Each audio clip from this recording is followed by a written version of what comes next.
FMW is going to be episode number 30. We're going to be covering the second half of 2003. FMW has been dead for, I don't want to say dead, but FMW has been closed for over a year now. We had the companies WMF and WEW pop up to carry on the torch in the different styles. Bahu, if you could really quick just kind of run us down, how is the business for both of the companies now that they've both started? They've been running for a year now.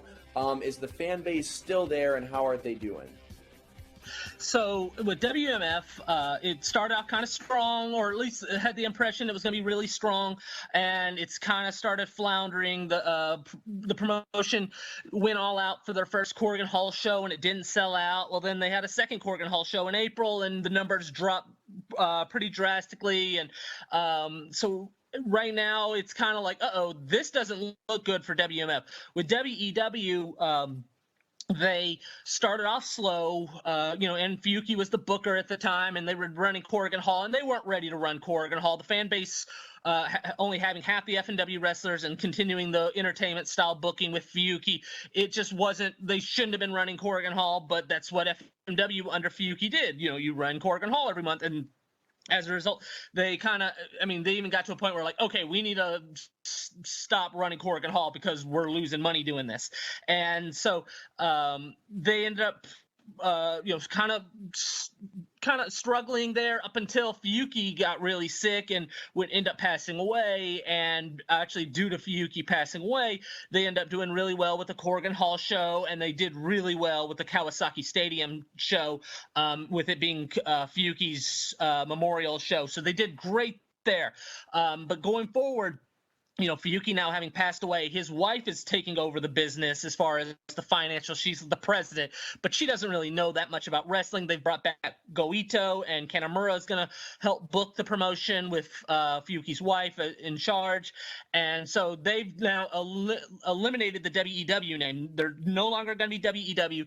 They're going to be Fuyuki Army, Fuyuki Gun, and so that's what they're going forward. And WMF struggling, WEW now being Fuyuki Gun, they are now in talks about talent exchange, and both of them working with one another going forward. So there's going to be some talent relationships due to, again, WMF was just struggling. We need to do something, and so let's merge a deal with the Kanamura group, and so that's what they've done. All right, and then you wrote on your site back in 2003 while this was going on. You wrote that the WMF company, they were running some house shows at this time in the North, and they didn't do very, very good, right? Yeah, they ran in June, and what it was just so both promotions didn't really tour that much. WEW ran a tour in October, leading up to their Yokohama Bunker Gym show, and it didn't do that great. A couple hundred people. WMF hasn't really toured. Because when you're just hitting Tokyo, it's like you're not really creating a new fan base, and you're not really reaching out to new fans. And hey, you're not really like this legitimate promotion. FMW, they were losing money, all this money to tour, but hey, they were a legitimate promotion. They were touring. These two companies, they're not really touring, and WMF is going to give it a shot here in the end of June, and so they run two shows in Sendai and Owati, North Japan, and both of them do really bad, and they try, and they're starting. WMF has a junior heavyweight title tournament going on, and so they even have like the semifinals matches to have some meaning to these shows, but one is announced for 200 fans and one is announced for 100 fans. So, and I'm guessing that it wasn't even that many people really there. It was just trying to save face. So these were not financial successful house shows. And that was pretty much it as far as WMF running outside the Tokyo region after that. Okay, we're not doing this anymore. It was just a sign of no, we can't tour with this promotion, just can't tour and even try to think about making money doing this. All right. So, okay, the first show that we're going to talk about is on July 7th. Fuyuki Army, the previous WEW, they had a show booked at Kurokan Hall, and pretty late in the game, they changed it to an FMW reunion show. If you want to go over that show. So again, just the WEW, Fukigun, and WMF working together. The first show was this show at Corgan Hall, and so hey, let's announce this is going to be an FMW reunion show. We got both sides on working the show for the first time since FMW closed. Now, Mr. Ganosuke and Kentaro Kanamura, they're going to be in a match against each other type thing in a six-man. We're going to bring in Tenryu, it's just to kind of spice things up because this, again, it's not WW. It's in a sense, it's a new promotion, and let's have a hot start for this new promotion. Let's try and get in all the FMW fans, because when we've talked about previous episodes where the old FMW fan base, which was a dying, obviously a promotion, there wasn't a fan base to keep FMW and all the cost alive. There wasn't that much of a fan base, but it still was a fan base. And now you split the two fan bases apart. Or it wasn't enough to keep FMW going, and now you have two promotions based off it. That wasn't enough for now. So you've split the audience and of a promotion, and there wasn't enough fans of FMW to really to make two promotions successful. As a result, both promotions really kind of struggled. Well, now you've merged the two together here with the Fuki Army, having WMF and WEW guys. And so, hey, this is an FMW reunion show. This is, the first time these guys are going to work together. Come see us, and so they announced 2,000 fans. I mean, this was a good show as far as attendance and everything. It was a good start to what Fuki Army needed. And so for a couple matches, and this was not taped for Samurai. They only showed clips of the main event on a future show. But Goemon and Gintaro, so a WMF guy and a WEW Fukigun guy, team up against Hito and Chocobo Mukai. And during this match, it's a street fight, and so there's chairs and everything. And Goemon would end up making Chocobo Mukai tap out. And so afterwards, he would end up Hito to a camel clutch, and so afterwards Hito attacks Goemon and with a chair, and he's laying him out, and Onryo ends up running into the ring to make the save for Goemon, and he chases off Hito and Chocobo Mukai. And so Onryo and Goemon, who've been feuding in WMF the previous year, in FMW they had been teaming up the last year or so in FMW, so there was a past there. So Goemon and Onryo are looking at each other, and Onryo puts his hand out like, hey, let's be friends now, Goemon. Goemon shakes it, so now Goemon and Onryo are officially back together as friends and as a team. And Onryo then puts his hand out to Gintaro, and Gintaro slaps it away. I don't want to be a part of you. No, I want nothing to do with you guys. So, and we talked about it last episode, how Gintaro and Taka Michinoku, they had formed a heel team in WEW back in May. So they're Gintaro's going to want to stay heel and continue to side with Taka Michinoku. He doesn't want to be with these baby faces, which Goemon and Onryo now are. And then Tetsuhiro Kuroda and Masato Tanaka, they defeat Dick Togo and Hikuto Hadaka. So it's a FMW, Kuroda and Tanaka, they'd always been partners throughout FMW, and so this was their first time really kind of teaming up again since FMW like 2000 or so.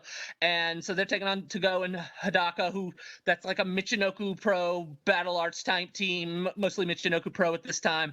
Tanaka would end up getting the win over Hadaka with the complete dust. Like I said, this wasn't taped or anything. And then the main event, so it's Tenryu Kanamura and Masao Orihara, who was a war guy for the most part. He did so he has a relationship with Tenryu, but he worked a couple of FMW spots in 98, 99. They're going to take on Mr. Ganosuke, Mama Sasaki, and Taka Michinoku. So like I said, this match was clipped, and Tenryu does like a splash outside the ring on everyone, and he ends up going up against Mammoth, and he's chopping Mammoth, giving hard chops to Mammoth, punching Mammoth in the face, and eventually Mammoth would tag into Mr. Ganosuke. And again, just as a reminder, Ganosuke and Mammoth have been feuding in WMF for the last 6 months. So Ganosuke's been the top heel in WMF, Mammoth Sasaki, the top babyface in WMF. So Mammoth and Tenryu going at it, and they went at it, and Mammoth tags out, and Tenryu and Ganosuke are now going at it, and Tenryu is chopping Ganosuke. Ganosuke is trying to fight back, but just Tenryu is just so powerful, and Mammoth he's in the corner and starts screaming, "Come on, Ganosuke, come on!" Well, that pisses Ganosuke off. He's, again, they're not friends by any means. They're just teaming up because they work for the same promotion in this kind of interpromotional show. And so it pisses Ganosuke off. Ganosuke goes over and just slaps Mammoth in the face, and that's his tag in. And then Ganosuke ends up just leaving the ring, just getting out of there. He wants nothing to do with this. He's being made to team up with Mammoth, who he despises, who they're feuding right now. He ends up spitting at Mammoth like in the air, and showing that he has no care in the world for Mammoth.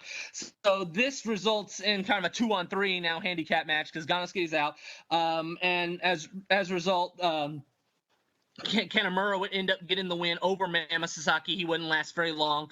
Kanemaru would win with the Baki Yamasenton splash, and so the Kanemaru team has won, and afterwards Mammoth goes into Tenryu's locker room, and he ends up coming out afterwards, and Tenryu and Mammoth have had a talk, and now there's going to be kind of a friendship, partnership somewhat, as a result. So Mammoth kind of wants to be Tenryu's protege in a sense. And we'll talk about it later. Mammoth and Tenryu are going to work a lot here in the next couple months together. What did the show mean to the FMW faithfuls and the wrestlers? Well, it just pretty much meant that FMW, now both promotions are going to work together. Hey, there's two promotions, but at least these two promotions have the whole FMW roster on both shows. So WMF is going to have the WEW guys. Fuki Army is going to have the WMF guys. So it's going to be a fuller roster as a result. And so again, and as we go along further, a couple months down the road, the crowd really picks up. Like, there's this FMW fan base, and again, it's not enough to keep a promotion alive like FMW a couple years ago, but they're hardcore fans. They are passionate fans, and there's this FMW love that they're kind of showing back up. The WMF and the WEW shows, they weren't really like this passionate, it was either a good show or maybe a hot match would get, things kind of going. But there's a fan base coming to these shows rooting for FMW like it's a sports team, like it's their passion. And so that's something that really stood out here. This time period, it's kind of like FMW is back. It's not, the FMW promotion's obviously closed, but the spirit of FMW shows a lot here in these next couple months. We're probably going to talk about this, I'm sure, at least one more time as the show kind of closes down. But I get asked a lot, and I know you've been asked it 5 billion times in the past 20 years. What do you think would have been the best course of action after FMW closed in 2001? I mean, the best course obviously would have been just to work together in a sense, and have it'd be a smaller promotion. But the problem, the problem was it was ultimately going to die no matter what. All these sub promotions were going to die unless something new came along, and that's the issue where these promotions obviously kind of not nostalgia because it's only like a year old, but it's kind of like, hey, we're still FMW, a year removed of FMW closing. So the fact that the two promotions broke apart, that really kind of hurt both promotions, like I've talked about. But again, it's just the politics of, hey, Fuyuki's the one that originally was like, hey, I'm going to start a new promotion, and Fuyuki had the money to keep a promotion going. And that was something that also really hurt this whole, the post FMW promotions, was Fuyuki passing away. Because Fuyuki, he was always going to get sponsors to be able to put on, enough to where, hey, we can run Corrigan Hall, we can run Kawasaki Stadium every year. Maybe we can't tour, maybe we won't be like a legitimate promotion that was like FMW was, but I'm going to keep this going for a couple more years. But Fuyuki passing away pretty much ended up cutting it off after about 2 years or so. And so, so right now, and also, so anyway, so Fuyuki, starts up this new promotion, and but hey, I want to do it entertainment style. That's how I know. That's what I like. That's what I want to do. And Ganosuke was like, I don't want to work this entertainment style again. Wait, no, FMW just closed down. Fuyuki was in charge doing this style. Why would I think this is going to work again? I want to do my way. And again, it's just the politics. It's the, hey, my way is going to be better. And obviously, Ganosuke didn't think, and Ganosuke got a sponsor that was willing to put in a lot of money as to help this promotion go. And I mean, obviously things didn't work out because WMF, which people thought were going to be like, hey, this is going to be the new FMW, ended up, now we're less than a year in, and as a result, things are looking really bleak. They can't even tour at this point because of how the promotion has already a negative stigma to it, and there's real no like word of mouth like, hey, this promotion's really awesome. No one's saying that about WMF. The shows are okay. There's nothing, but it's like I said, trying to cater to this like FMW nostalgia group that from only a year or two earlier, and obviously that it was only a year or two that FMW closed because it wasn't popular enough to keep a promotion going. All right. One more note, and we don't have to talk about it for so long, but just a note to to all the fans, hearing this, that they kind of lose sight of is that in Japan, especially at this time, there was just such a splintering of new companies popping up so much that to get attention of the fans, the fan base is being pulled in so many directions. It still is hard because there's 30 or 40 companies. Not only that, but this is, and Fuyuki really kind of blames, for all the negatives about FMW, and obviously, there was plenty. Fuyuki, to his dying days, still felt FMW only really closed down because wrestling wasn't hot anymore, and which was true. This is around this time period is like wrestling is dying essentially for the next 5 years or so. There's just this decline, and we talked about how the magazine companies, they're what really got FMW going at the beginning, and they're in corner stores all over the place. Well, Pro Wrestling Gong, which was the second biggest one, they closed down in 2007 due to like 5 years of just nobody really wanting to buy wrestling magazines. Pro Wrestling Weekly, the number one magazine company, it's barely surviving. It almost closed down. Magazines in Japan almost closed down. And again, we talk about 10 years ago, they're what got FMW going. They're what got FMW popular because everyone looked at the magazines. And so, because of wrestling was hot back then. Now it's not. So that's a big thing right there where, not only are all these promotions of I can watch this, I can be a fan of this, but it's less of a fan base now. They're all either going to MMA or they're just turning the TV off and not wanting to be wrestling fans at all. All right. So, okay, going on. So on July 11th, WMF held a press conference, if you want to go over that one. So Mr. Ganosuke, to promote the next Corrigan Hall show, he needs to get a big name. He needs to get kind of a splash going, and so he announces that Atsushi Onita is going to be in the main event of the next WMF Corrigan Hall show. It's going to be Kuroda and Mama Sasaki against Mr. Ganosuke and Atsushi Onita. So Onita's going to be they're looking for Onita to help draw this next Corrigan Hall show. And again, had worked the May 24th show coming in to interfere in the match. So he was in talks with Ganosuke to work the show, and he was booked and announced and everything like that. And so that's the big draw going forward. And Onita and Ganosuke do a press conference just to announce, hey, Onita to be on the next show. Come, hey, all you Onita fans that have helped the Onita Pro promotion the last couple years, come see Onita, because WMF needs a fan base. All right. So, okay. This is going to take us to the July 25th show at Kurokan Hall. So we just talked about Onita being on the show. Well, he ends up no showing. What ends up happening is there's an emergency meeting with the Japanese Diet, And so they end up Onita gets called in. You got to come to this meeting. It had something to do with the Iraq War. I don't know the details, but so Onita gets called in. You got to go. You got to come into this meeting. And so Onita goes, "Hey, Ganosuke, can't make the show. Sorry. I promise I'll make it up. I'll be on another show." And then ends up actually never appearing on a WMF show. So Onita no shows. And again, that was the big draw. Onita's going to be the big draw, on this show. And so they put up a poster at the front of Corrigan Hall as you enter. Onita's not going to be a part of this show. If you want a refund, we understand. Go to the ticket booth or ticket table and get your refund back. And apparently, either no one was going to see the show regardless, or, a lot of people wanted their refund because they did really poor here. They announced 1,000 fans for this show, and it is empty. It is a very empty Corrigan Hall show. This was the worst WMF attended Corrigan Hall show ever.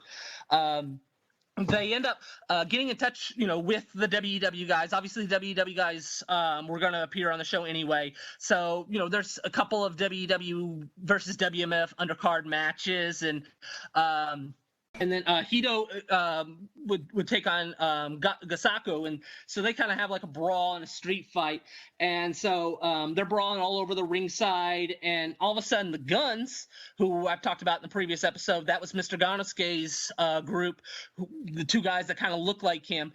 They end up interfering in the match and attacking Gasaku.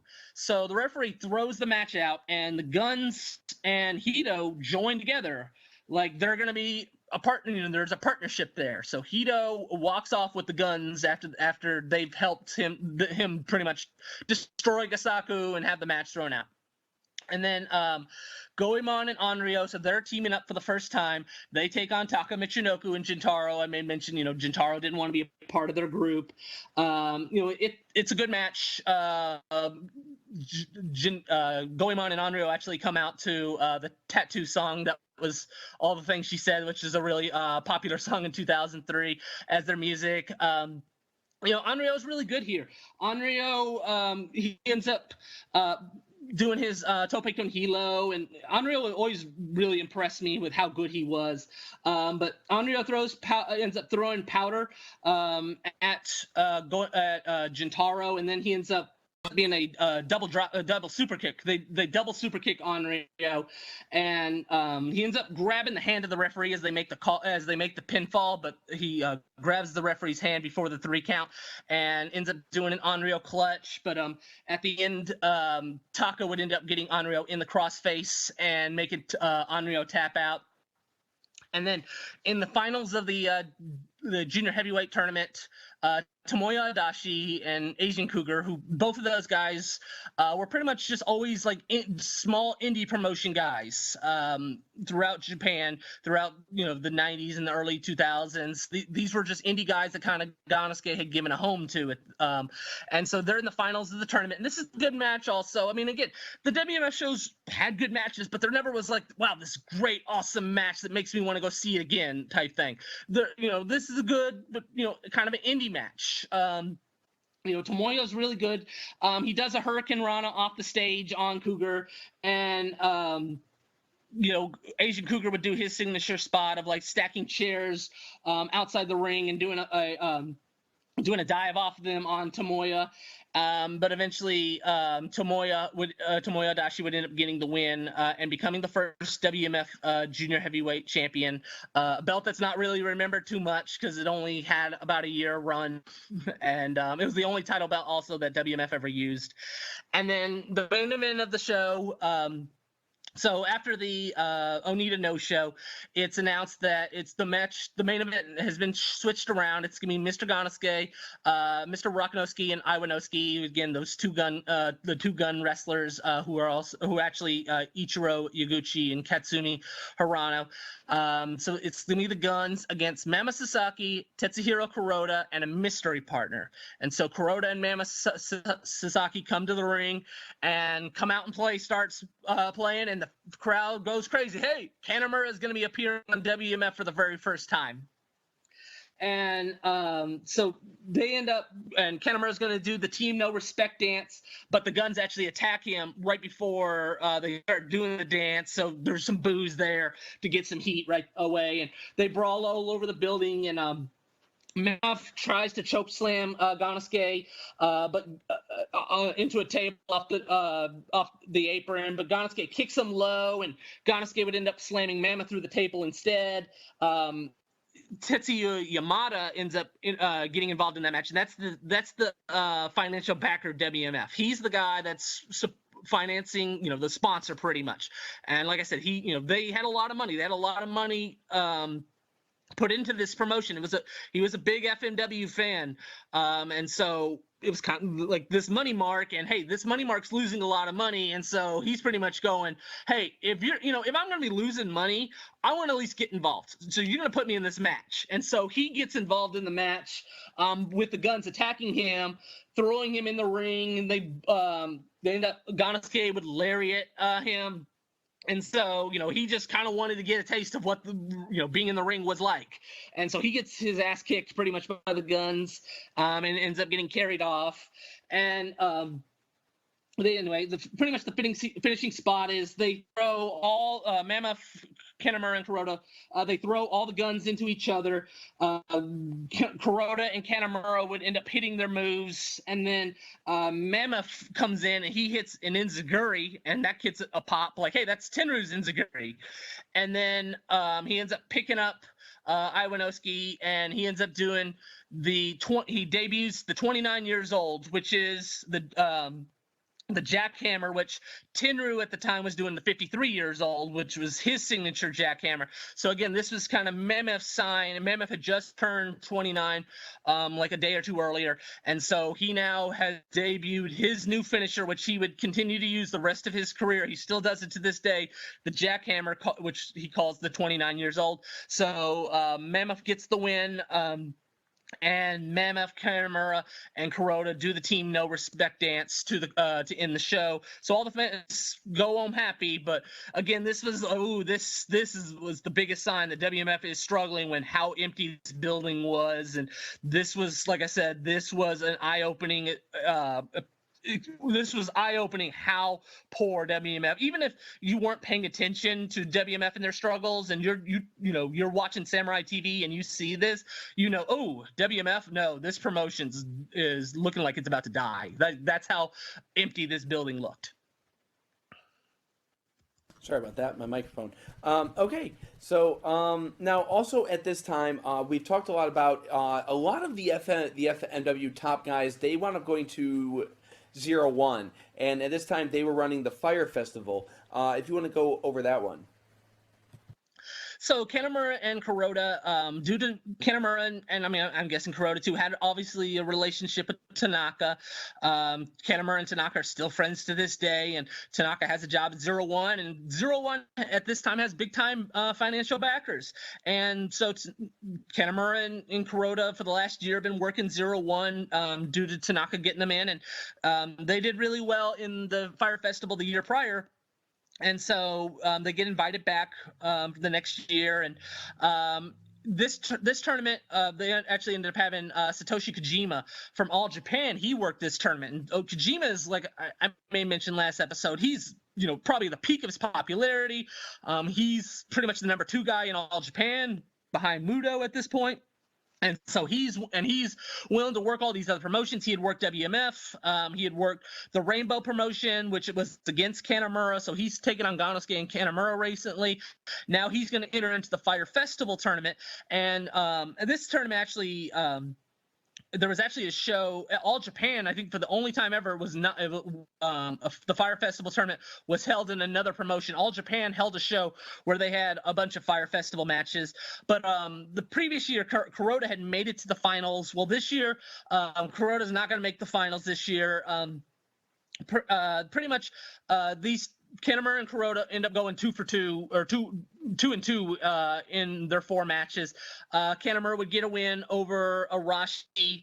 Kuroda would end up getting a win over Koei Sato. So they get some wins in they get some wins in the tournament, but eventually, and Masato Tanaka has a great match with Satoshi Kojima also in this tournament.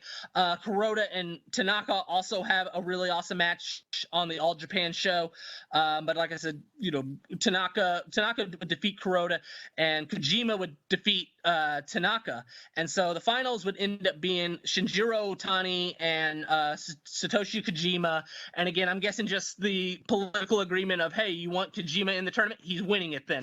And so Kojima and Otani have the finals match, and Kojima would end up getting the win over Otani and winning the Fire Festival. So like I said, at this point, Kuroda and Kanemaru, I think, Kuroda had, like I said, made the finals last year. He was kind of the new guy. They were new faces to 0-1. Well, now they've been around for the last year or so. So they're only, they're going to give them some respectful wins. And another match also was Kanemaru in this round was Kanemaru against Otani, and Otani the year prior had defeated Kanemaru in just 3 seconds, and Kanemaru had attacked him, and they brawled right before the match, and Otani would end up pretty much hitting a spiral bomb as soon as the bell rung. And so this year they pretty much do kind of a reenactment where Kanemaru attacks him, and it looks like and Otani would fight back, and Otani hits the spiral bomb. It looks like he's going to get another win after 3 seconds, but Kanemaru would kick out, and they would wrestle another 10 minutes, but Otani would end up beating Kanemaru. But overall, it was a good showing for Kanemaru and Kuroda. They have a good reputation with 0-1, and they're making really good money working for 0-1, but by no means at this point are they like the top guys or anything like that. One guy who's going to make his debut on August 2nd for WMF is going to be Yuko Miyamoto. Now, I know after Hayabusa's death, Miyamoto was one of the main guys who, when companies would want to do their 10 bell for him, Miyamoto was usually the guy who was called on. What was his relation with WMF? He came in through WMF Dojo. So he started up through Ganosuke. So Mr. Ganosuke, after FMW closed down, he kept he started up a new dojo. So that was like the whole appeal of WMF was, hey, you can live at the dojo, you can get trained to be a wrestler. WEW wasn't doing that. WEW didn't have a dojo. And they're looking for new talent, and Minio Fujita was the first one to come through, and now Yuko Miyamoto is the second one to debut. And so Mr. Ganosuke, he's the one doing the training, and Mama Sasaki has helped training as well. And so Miyamoto comes in, and he comes in on August 2nd, and it wasn't televised. This was also another tour, by the way, that WMF did in southern Japan, but the shows were so bad that they didn't even announce attendance. So, but anyway, so Miyamoto, obviously, like I said, he started up in WMF. He started up as a young boy. I'm sure we'll talk about him a lot, but he had probably the most successful. He had the most successful career of any of the WMF guys after that had anything to do with WMF, pretty much. All right. So and he's still going strong now. Yeah. He's really popular. Yeah, of course. Yeah. Let's see. On August 24th in the Yokohama Bunka Gym, Big Japan ran a show that was pretty important overall. If you want to go over that one. So yeah, this was kind of the main event is Kanemaru, who had won the Big Japan Deathmatch title from Shadow WX on March 30th. So he's had the title the last 5 months. So he's going to take on Ryuji Ito. He had a match back on June 29th against Ito that ended up being like a no contest and turned into a 6-man. So they've been kind of feuding the last couple months. Well, this match is going to be in a cage, and pretty much the signature spot from this match is Ryuji Ito actually doing a dragon splash off the cage on Kanemaru. But this was a pretty good match. Kanemaru really liked this match. When I was talking to him a couple months ago in the interview, I brought up this match, and he's like, "Oh, that was a really good match." So he really remembers this match as a really good match, and it was. There's a spot actually where Kanemaru tries to powerbomb Ito off the table in the corner, and it's just a complete fail. It's just he totally messes up, but Kanemaru ends up going for a splash, but Ito would end up suplexing him instead, and then, like I said, the infamous Ryuji Ito doing the Dragon Splash for the win.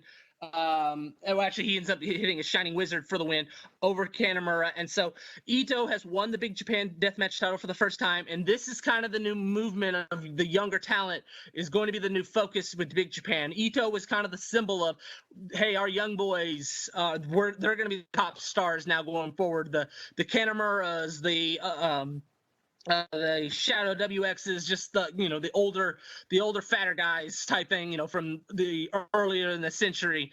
They're not going to be the top guys anymore. They're just gonna, our main focus is going to be Ito and Abdullah Kobayashi. Those are going to be the top guys now going forward in Big Japan. And we haven't really talked about it much.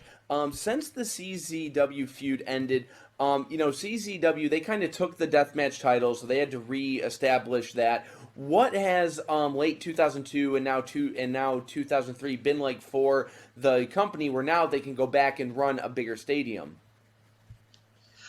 2002 was definitely a struggle, but they've found some sponsors. I know you talked about it with Madman Pondo, where they found an adult entertainment video sponsor that was willing to sponsor a lot of the foreign guys to come in, and they would hold shows. And I think it was Soft on Demand, and like their ring logo has that company logo pretty much. So they're putting in a lot of money for these shows, and also they found a Yokohama moving company to sponsor them, and that's been their main sponsor ever since. Like, this is around the time period that a lot of money went towards Big Japan because they found a really good sponsor.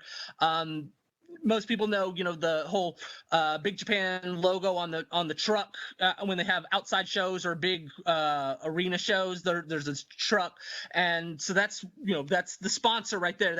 And they put a lot of money into Big Japan, and Big Japan was still losing money around this period. They lost a lot of money. A normal promotion would have gone under around 2002 because they did really bad. There were some really shows that looked like they were on death's door.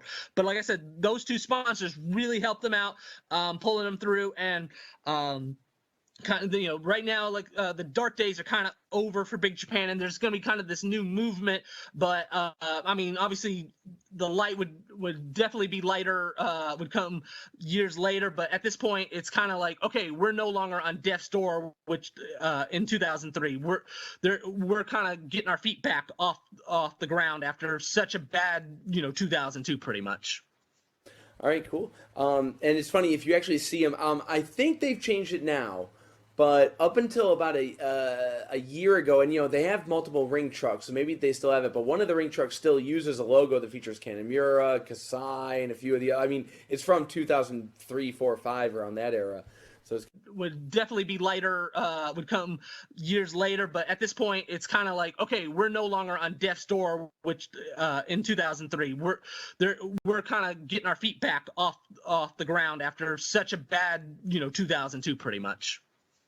All right, cool. And it's funny, if you actually see them, I think they've changed it now, but up until about a year ago, and they have multiple ring trucks, so maybe they still have it, but one of the ring trucks still uses a logo that features Kanemaru, Kasai, and a few of the. I mean, it's from 2003, 4, 5, around that era. So it's kind of funny. Okay, going on. Fukigun, they ran a show on August 25th. If you want to go over that one. Yeah, so this show was not taped either. Also, I wanted to make mention. We talked about it a little bit last episode, but Mr. Ganosuke and Kanemaru. So they've had issues in the past, Kanemaru and Ganosuke, and Kanemaru even in the interview said, I like Ganosuke, but he doesn't like me. So there was some, again, just to kind of work together. I think Ganosuke realized, like, we need help. I have to, maybe even the sponsor was telling him, like, hey, you need to work with Kanemaru. So Ganosuke and, WMF, they're working together. Well, they're negotiating how much, money each gets for their shows. And so Kanemaru said, in the interview, and we talked about this a little bit last episode, but I went back and listened to it. Kanemaru said that he made 100 million yen or dollars. Either way, there's no way he made that much money, because even if it was 100 million yen, that's $1 million for a show. There's no way Kanemaru was making $1 million. The only thing I can think of is he was mistranslated the yen and the dollar, and maybe he meant 1 million yen, which would be about $1,000, which I could see that. But then he said Ganosuke only made about $300. So either way, I mean, again, I would guess Kanemaru was making $1,000 for a show. Ganosuke is making $300, and I'm sure Ganosuke is not too happy about that. But it's kind of like, I got to do it because like I said, my company is struggling. I got to, again, the sponsor might be telling him you need to be doing this, but he's in a bad situation for him, ego wise, to work with WEW. And so, because again, he's not making, regardless of how much Kanemaru is really making, I truly believe he's not making anywhere close to what Kanemaru really was making per show. When Kanemaru would work WMF, by the way, that's what I mean. Kanemaru would make $1,000 when he would work WMF. Ganosuke would make $300 when he would work the Fuyuki Army show. So they end up doing a show with the main event is Ganosuke versus Kentaro Kanemaru. There was again, this wasn't taped or anything like that, but there's a match between Jun Kasai and Hito, and it's a scramble bunkhouse street fight. And so they've kind of been Kasai and Hito, they've been feuding pretty much since May at the WEW shows, and Kasai would end up suplexing Hito off the apron and on a stack of chairs. And this match actually was considered one of the top indie matches in 2003. It made like the Occupation of Indies top 10 matches. But anyway, Kasai would end up doing a Pearl Harbor splash on the outside off the top turnbuckle on Hito, and then would end up doing a Pearl Harbor splash on the barbed wire bat and get the win over Hito. And so afterwards, Hito and Kasai hug. And so now Kasai and Hito are going to be teaming up together or working together. That finally ends their feud with each other. Tetsuhiro Kuroda and Taka Michinoku, they would defeat Masato Tanaka and Yoshihiro Sasaki in the semi-main event. Like I said, this wasn't taped. But so the main event of the show is Mr. Ganosuke and Kentaro Kanemaru. And like I said, Kanemaru and Ganosuke, they haven't really gotten along too well, and in storyline they don't like each other either. But they're working together, and so this is kind of going to be the climax of their feud, and they're just kind of their issues. And Ganosuke would end up hitting a Fire Thunder off the apron through the table. The referee would end up getting knocked out, and then Taka Michinoku, Hito, and Jintaro would end up interfering. Again, those are. I may mention how Hito and the Guns were working together. So now Hito's with the Ganosuke heel side. Taka and Jintaro, they're with the heel side. So they're all actually for Mr. Ganosuke. So they interfere. But Goemon and Onryo would clear the ring of them. So Goemon and Onryo help out Kanemaru, the babyface.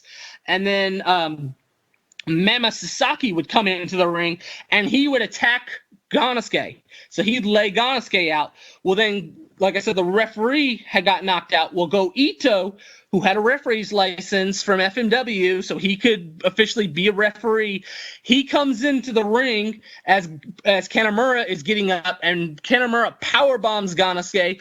Go Ito counts the 1, 2, 3 to give Kanemaru the win. And so, like I said, this was kind of the negotiations of, you're going to work with me, Ganosuke's going to get paid less. Well, the big thing was, hey, Ganosuke, you're going to have to put Kanemaru over. And so he does here. And so Kanemaru defeats Mr. Ganosuke. It was the only time that Kanemaru would get a singles win over Mr. Ganosuke. And so after that match, all the wrestlers are in the ring, and Kanemaru gets on the mic, and Kanemaru goes, Ganosuke, let's join together. Let's start a new independent group. And Ganosuke is looking at Kanemaru, and all the wrestlers are in the ring, and Kanemaru goes, let's start a independent promotion to go after these bigger promotions. Let's show the independent spirit, and let's start up the Apache Army. And Kanemaru and Ganosuke end up shaking hands afterwards. Ganosuke is agreeing to join the group. So now this whole, like I said, the Goemon and the Onryo and Taka and Jintaro and Hito, they're all joining together. So the FMW promotion pretty much is going to now be the Apache Army, and they're going to be a stable of guys, and they are going to go to war against 01 going forward. All right, so that's the birth of Apache Army. I always wondered where that started. Let's see. Going into September, WMF, they ran 2 shows on September 6th at the Differ Ariake Stadium. If you want to go over those. Well, the first show was just a junior heavyweight show, and so this wasn't taped or anything, but the main event's Goemon and Jintaro defeating Onryo and Tomoya Hadachi in a 20-minute match. Like I said, I haven't seen either of these shows. They weren't taped, but there were clips of the main event of the second show, which drew 1,000 fans. Again, it's in like an 1,800-seat building, so I mean, just announcing 1,000 probably didn't do that well. But the main event, and this was actually the re-debut of the Brief Brothers. So Ganosuke, Kanemaru, Hito, Jintaro is part of the group now. They're all back in their briefs, just like FMW 1998, and they're doing the Team No Respect dance and doing a comedy skit. And but the main event is Ganosuke, Kanemaru, and Hito against Mama Sasaki, Tetsuhiro Kuroda, and Akeda-kun. And Ganosuke would end up pinning Akeda, who was a WMF comedy guy. And afterwards, it pretty much is the beginning of Akeda is now going to be serious. He's going to be a serious wrestler. He's tired of losing, and he's tired of being this doormat to the upper star guys and just being this comedy prelim opening guy type. So he's now going to change his name to his real name, Seiji Akeda. So pretty much that's, this show is just to establish, hey, the WEW guys and the WMF guys, they're now together. The Apache Army, they got the win. Mamba Sasaki is not going to be a part of the Apache Army. He's still the top babyface in WMF. The Apache Army is considered the heels in WMF. So MMF is now going to go to war with the Apache guys in WMF. Now, also on September 13th, 19th, and 21st, 01 ran a series of shows, and I'll let you go over those. Well, yes, the 13th and the 21st were house shows, so there's not as much information. But on the 13th, this was the beginning of the 01 Apache feud. And so the first match is Kanemaru and Kuroda against Tetsuhito Takiiwa and Yoshihito Sasaki. So Apache versus 01. This is a bloody match, and Kanemaru would end up kicking Yoshihito Sasaki low and then power bombing him on a stack of chairs to get the win. And then Tanaka and Otani come out, and the Apache Army would lay them out. And so this is the beginning of the war. This is the beginning of the feud. And Kanemaru gets on the mic and goes, Tanaka, you should join the Apache Army. This is an FMW. This is the FMW stable. You're one of us. You're not one of them.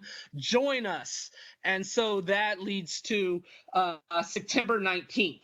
And so this was kind of a 01 was trying different things at the time, and a lot of it was Hashimoto and pro wrestling, like USA. They had a bunch of smaller American indie promotions coming in and working shows, and they'd have AJ Styles, Low-Ki. They're just trying everything. And so the September 19th show is kind of a mix of an FMW show and a 01 show. There's a match, Jun Kasai and Homicide, and they brawl all over the building into the crowd. Kasai sets up a table on the stage, and he ends up climbing. He puts Homicide on the table, and he ends up going up to the balcony to do a balcony dive on Homicide. Well, he wasn't looking. Homicide had been following him the whole time. So Kasai gets up there to the balcony like he's about to dive off the table. well, there's no Homicide. Where is he? Well, Homicide was right behind him, and Homicide ends up shoving Kasai off the balcony. So Kasai falls off the balcony of Korakuen Hall and lands face first into the table. Homicide ends up coming back down to the ring, and they end up, fighting for a little while. But Kasai would end up getting the win with the backslide. There really wasn't too much to the match after the whole balcony spot, and then, so then the main event of the show is Mr. Ganosuke and Kentaro Kanemaru against Masato Tanaka and Shinjiro Otani. And Kanemaru gets on the mic, and he's like, Tanaka, are you going to join us? Are you going to be one of us? And Tanaka doesn't really – he's just kind of – he doesn't really show any emotion. He's just standing there, not really making any eye contact, but he's not agreeing to join them or anything like that. Well, the match starts, and instantly Ganosuke does a Ganosuke clutch on Otani, and Otani kicks out. Like, Ganosuke almost gets him in 3 seconds, pretty much. Like, that's how quick it was. And then throughout the match, the Apache Army is interfering. Gintaro ends up setting up Otani gets set up on a table, and Gintaro does a splash through the table. Kanemaru goes up to Tanaka in the match and says something to him, and Ganosuke ends up picking up Otani, and Otani ends up Ganosuke and Otani are brawling, and Ganosuke ends up blading Otani, and so Otani is now bleeding throughout the match, and Otani's getting beaten up, and Tanaka ends up getting tagged in. And so, like I said, Kanemaru had said something to Tanaka. Well, Tanaka picks up Otani, and Ganosuke and Kanemaru are like, yes, he's joining us. He's going to be one of us. Tanaka is a part of the Apache Army. So they go to rush after Otani with Tanaka holding him. Well, Tanaka drops Otani and then does a double spear on Kanemaru and Ganosuke, which the crowd pops for. The 0-1 crowd is happy. Tanaka is staying a part of 0-1. He's not a part of the Apache Army. Tanaka then does a stunner DDT on both Kanemaru and Ganosuke, and then he tornado DDTs both of them.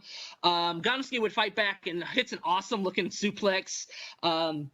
And then clotheslines Tanaka. Otani would come back in and suplex Ganosuke, and makes the cover, but Kanemaru would hit Otani with the chair. And then that's when the Apache Army would come in, and everyone's starting interfering, attacking Otani. They end up doing a super power bomb on Otani. And then Kanemaru ends up climbing up the top rope and doing a Bakuyama Senton splash. Goito ends up coming in, and again making the pinfall 1, 2, 3. He has a referee's license, so the count is good. Kanemaru gets the win over Otani, and so the Apache Army starts off strong here. They got a win over 0-1, and they're doing the team no respect dance, and things are looking good right now. I mean, and this was a successful 0-1 show also. I mean, and the crowd was hot. This Apache Army 0-1 feud, we'll go over it more here in a second. There was something there, especially at the beginning, and this really took off right away. And like I said, this was something special, it seemed like, at the time. And anyway, the Apache Army gets the win over the 0-1 guys, and so they, like I said, they are starting off strong, getting a win, and everyone's celebrating. And then on September 21st, in Ikebukuro, Kentaro Kanemaru and Tetsuhiro Kuroda take on Wataru Sakata and Tatsuhito Takaiwa. Kanemaru would end up hitting Sakata with a chair, and Kuroda would end up rolling up Sakata with a Samson clutch. So Kanemaru and Kuroda end up getting the win. Within the main event, it's Shinjiro Otani and Masato Tanaka against Mr. Ganosuke and Hito. Well, during this match, Kanemaru would interfere. He ends up hitting a senton on Otani, and Goito, again, comes in to make the count. He's going to make that referee count again. Nakamura, who's the 0-1 president to this day, he was the ring announcer back then. I think he still is. He ends up pulling Goito out of the ring to make sure he doesn't do this again and make another 3 count and give the Apache Army a win over 0-1. He pulls him out. Well, that pisses Goito off, who kicks him and then starts laying Nakamura out. Well, then Goito ends up coming back in the ring. Well, there's Shinjiro Otani, who gives Goito a suplex, lands right there, and he pretty much suplexed him over his head. And then Otani ends up picking up Hito and hitting the spiral bomb and getting the win over Hito. So 0-1 kind of gets some win, a house show win back here over the Apache Army. But things, like I said, things are starting to really pick up here. 0-1, was a really hot promotion at this time. And right now, the FMW guys, the Apache Army, they're the top heels in this hot promotion. So, okay, that's going to take us on to a Fukigun show on September 22nd. So I may mention how, this was really hot. There was kind of a passion here. Hey, FMW is back. And so this is like the prime FMW is back show. These fans came to this show and they announced 1900, which is, a good show. But these were, and again, it might not even really been 1900, but it was pretty packed. I mean, by no means is this anywhere close to what like WMF did in July, where like, oh, this is an empty building. This is a pretty healthy crowd, and they're passionate. This crowd is rabid. They love the FMW guys, the Apache Army. There is a passion to this fan base. The show starts off with the Brief Brothers coming out, and they're doing their comedy skit and everything. They're coming from they're doing from the balcony and coming to the ring to come out and play. And Chocoball Mukai comes out, and he's in his boxers. Well, they're like, no, you're not a part of our group, Chocoball. And so they end up, Chocoball's not allowed in the Brief Brother group, even though he so badly wants to be a part of it. And this show also was taped, by the way. The Samurai started airing the Fuyuki Army, starting with this show. And so the semi-main event is Jiro Otani against Hito. And so Hito going forward is kind of going to be like the semi-main event, to have a really good death match against like an outsider. Like that's going to be his thing going forward. So his first match is against Otani. And also, by the way, Megumi Kudo is doing color commentating during this show, and so she's watching this match. She's watching her husband take on Otani.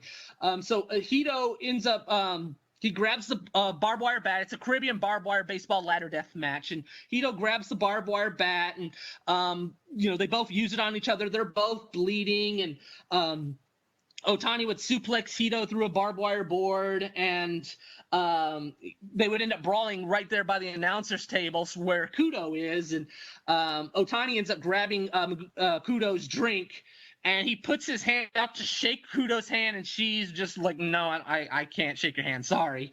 And Hito goes right after Otani, starts attacking him. And they end up fighting back into the ring, and Hito starts choking Otani out with the bat. Otani would come back, and he starts choking out Hito with the barbed wire bat, and eventually Otani would end up getting the win, choking Hito out with the barbed wire bat. So, Hito's not going to win any of these matches, but he's going to try his best to have the best death match he can. And then the main event is the 0-1 team of Masato Tanaka, Hideki Osaka, and Yoshihito Sasaki. Osaka was actually an All Japan wrestler at this time, but All Japan and 0-1 were working a lot together around this time period. They're going to take on Mr. Ganosuke, Kentaro Kanemaru, and Tetsuhiro Kuroda in a street fight. They do a spot where Tanaka and Ganosuke, they're just awesome together, especially around this time period. Tanaka goes for a rolling elbow. Ganosuke catches him and turns it into a Ganosuke clutch on Tanaka. This crowd is, like I said, so passionate. They are screaming for the Apache Army. Like, this is, FMW at the end never had this fan base. Like, something has, I don't know if it was the 96, 97 fan base that's come back or something, but this fan base is screaming. This is one of those, like, heated matches, heated shows ever, pretty much, for anything after FMW. Goito would end up running in and throwing a chair at Tanaka, and Tanaka's later in the match, Tanaka's going for a frog splash, and Goito's blocking him from doing the frog splash. Well, Nakamura, the 0-1 ring announcer, comes in and to try and attack Goito. Well, Ganosuke ends up grabbing Nakamura and throwing him at Goito, laying out Nakamura so Goito can hit a frog splash on Nakamura. And then this would eventually lead to Kuroda hitting a lariat on Sasaki and would end up getting the win over the 0-1 team. So the Apache Army gets another win over the 0-1 team. And, they're all celebrating. They're all doing the Team No Respect dance. And Goemon and Onryo are there. And Ganosuke actually tries making Onryo do the Team No Respect dance because Goemon and Onryo would never do the dance. He actually grabs Onryo's arms and tries making him physically do the dance. And but so right now, this is the hot part of FMW, post FMW, the Apache Army, and like I said, this fan base, they love their FMW Apache Army guys because there is such a ovation. And again, it's not a sold out building or anything, and they're not really doing tours at this point. But I mean, something over the last couple months where either the WEW shows weren't doing that great and the WMF shows weren't doing that great. Well, now they're together, and I mean, they're not, like I said, they're not selling out, but they're doing a lot better. They're doing financially successful shows, but they're so passionate of a fan base, and this fan base would actually stay with the Apache Army pretty much until the end of Kanemaru's Apache Army in 2007. There was just this passionate fan base, and I don't know, just something. The post FMW group they love this. They love these guys. All right, so okay, that goes forward to on September 23rd. Onita wrestled Great Sasuke. Now, this was an exploding barbed wire match with a loser must retire stip. I couldn't really find a ton of info about it, so I was wondering, what happened, how did they build this, and how did it draw?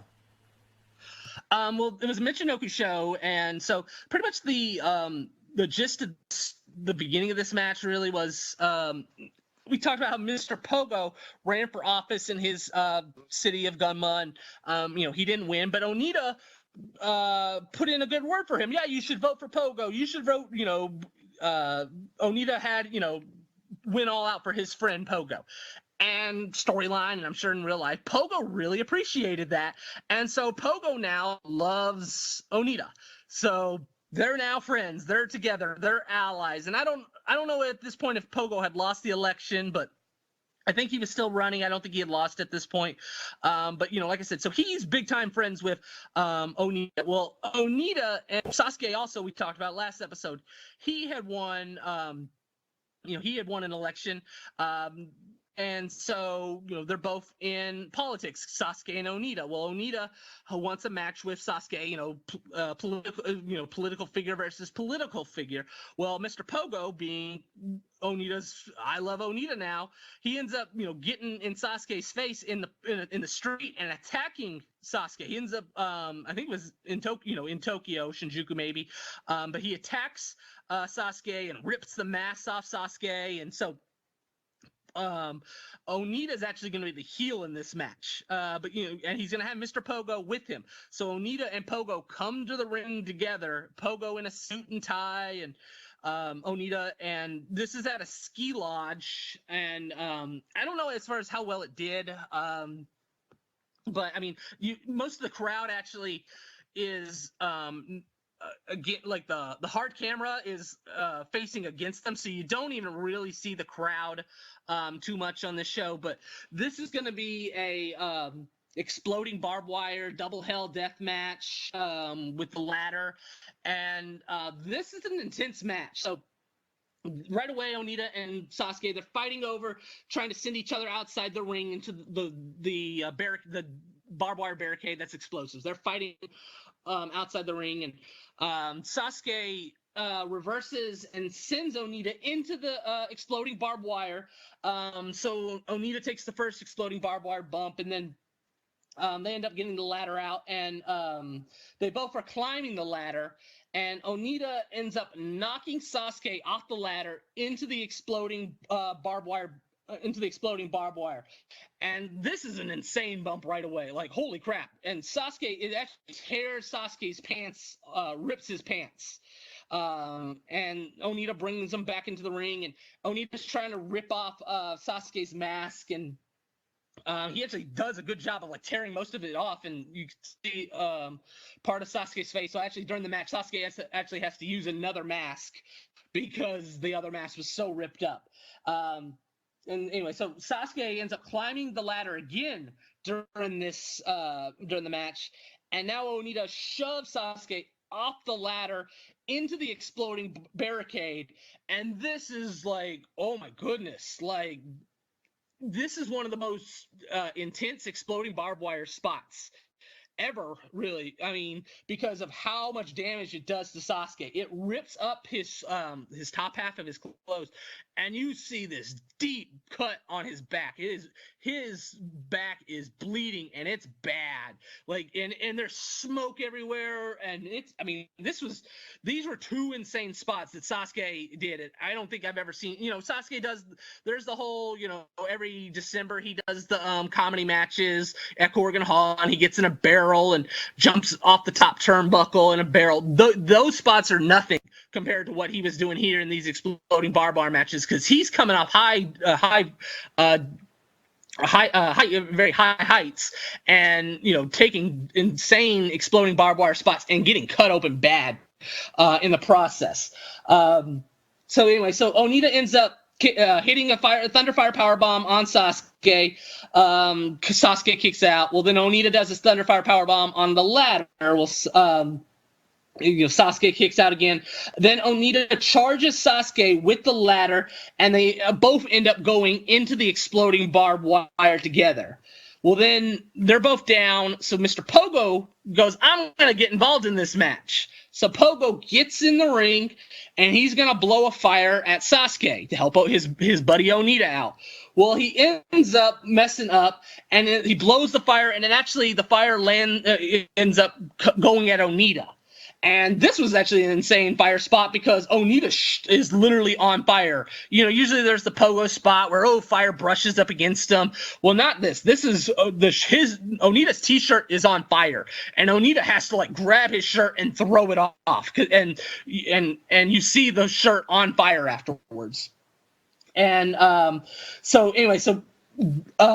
because of the whole distraction and his shirt on fire, Sasuke ends up rolling up Onita. And so Sasuke gets the 1-2-3 over Onita, finally defeats Onita. This is their second time they fought, gets his win back 9 years later. And and like you had made mention, this was a stipulation where the loser would have to retire. So Onita now has to retire. Afterwards, Pogo would attack Sasuke, pissed off that Sasuke beat Onita. Well, Onita picks up a chair, and he hits, and it looks like he's gonna hit Sasuke with it. He's gonna join Pogo. Well, instead he attacks Pogo with it instead, and he ends up laying Pogo out, and Onita and Sasuke end up hugging afterwards. So now Pogo's like, F Onita, the friendship between Onita and Pogo, that's over with. And like I said, Onita and Sasuke hug, but Sasuke's back is so cut up, he has to end up going to the hospital. They put him in an ambulance right away, and he is sent to the hospital because how bad his shoulder, the back of his shoulder is cut open due to the cut. So this was, I don't want to say it was a good match, but this is one of the most insane spectacles of spots what Sasuke was willing to do here. And it's not really remembered very well, but it was something to watch. Just for how intense these spots were. But as far as the retirement goes, this is one of the Onita, he retired. Well, it's because Onita, like I said, Onita was now so into politics, it was just taking up so much time. He felt like, I can't, he had no-showed the WMF show back in July. All right, I don't want to commit to these shows, any wrestling shows, and have to no-show like I did back in July. So I'm now going to retire. And Onita knew he was not really retiring for good, but this was like, hey, let's make some money on the fact that I'm not going to wrestle for a while. And I don't think Onita wrestled wrestled for another year or so. Like, he took a year off to be able to just focus on politics at this time. Wrestling wasn't really his main focus at this point. I've always just kind of considered Onita kind of ADHD, and it's like whatever I like at the moment, that's what I'm going to get into. And right now, politics and being a part of the Japanese diet is his main focus, and so he's going to take a little bit of time off to focus on that and not wrestle and not possibly no show or miss a date as a result. Yeah, it's really interesting that, just for context, we always go over the observers from the time, and Dave noted, like, in July that the match was happening, but there was no follow-up whatsoever. So, and I was always really curious that this match didn't get more coverage, I guess. But anyway. Yeah, and I mean, and it's, and people talk about the 94 match all the time. I see, GIFs all the time about the Sasuke dive. And I mean, it's a really popular, match. And then, this match 9 years later. And I mean, I think a lot of it had to do with just the timing. And obviously, Michinoku Pro wasn't as popular and Onita's wasn't as popular. I mean, it aired on Gaora, but. And also, by the way, just to go back, they announced 8,000 people. And like I said, it was in a ski area. But yeah, this was, I mean, as far as spots go and what Sasuke was willing to do, these are some of the most intense, scary spots that have to do with exploding barbed wire because of how deep the cuts. And like I said, it looks like Sasuke's on fire on some of these spots. Like, smoke is all around him because of how hot the flames were from him hitting the exploding barbed wire from falling off a ladder. Awesome. So, okay, and I'm just curious, can people find that on your site? I sell it, so if anyone contacts me, I have it on MP4 and I have the DVD. I don't have anything listed on Michinoku Pro, but I do have this DVD if anyone reaches out to me about it. Awesome. So, okay, one thing that we haven't brought up yet is Hayabusa and his health and his finances. How is he doing? Well, we talked about it last episode how, he has moved out of the hospital. So he is now living at home. He is, having a tough time adjusting to life because, he hated living at the hospital because it's like, wait, what? I have to be here. It's like I'm in jail and it's stressful and, all you're just doing is just laying in bed and you're not seeing your family or anything like that. Well, so he's dealing with a lot of issues, and I talked about how, Ganosuke was pretty much had Mineo Fujita, a WMF wrestler who was a trainee and, a young boy at the time, be a halfway aide for Hayabusa. And Fujita was kind of like, oh, man, I respect and love Hayabusa so much, but man, he was he's a jerk essentially, and Fujita didn't say that, but Hayabusa said that. I was a jerk to Fujita. I cursed him out. I got so frustrated. I might yell at him. And so so Hayabusa's, this obviously wasn't just this, oh, Hayabusa's back home, everything's great. Well, he's having a tough time adjusting to just life, living in his house, and being handicapped. And so, I talked about last episode how they had to get a bed for him, a specific bed, electronic bed. And, right now, he's really also, living in that hospital cost a lot of money. And so what happened actually was Hayabusa heard about this government aid. It was workman's comp insurance, pretty much. And he applied for it when he was living in the hospital. Hey, because again, Hayabusa, they're spending all their money, to Hayabusa pretty much live in the hospital for over a year. I mean, that's costing a lot of money. And, Hayabusa had some, money, but it wasn't like he was a millionaire or anything like that. So living in the hospital just sucked all the money dry from him and his wife. And so they're really struggling financially. Well, Hayabusa heard about this government aid, so he applied for it while he was living at the hospital that would help pay for his medical bills. Well, so he files for it and everything. Well, he ends up moving out, living in his house. And as a result, the whole government aid would not be processed until he had moved into his house.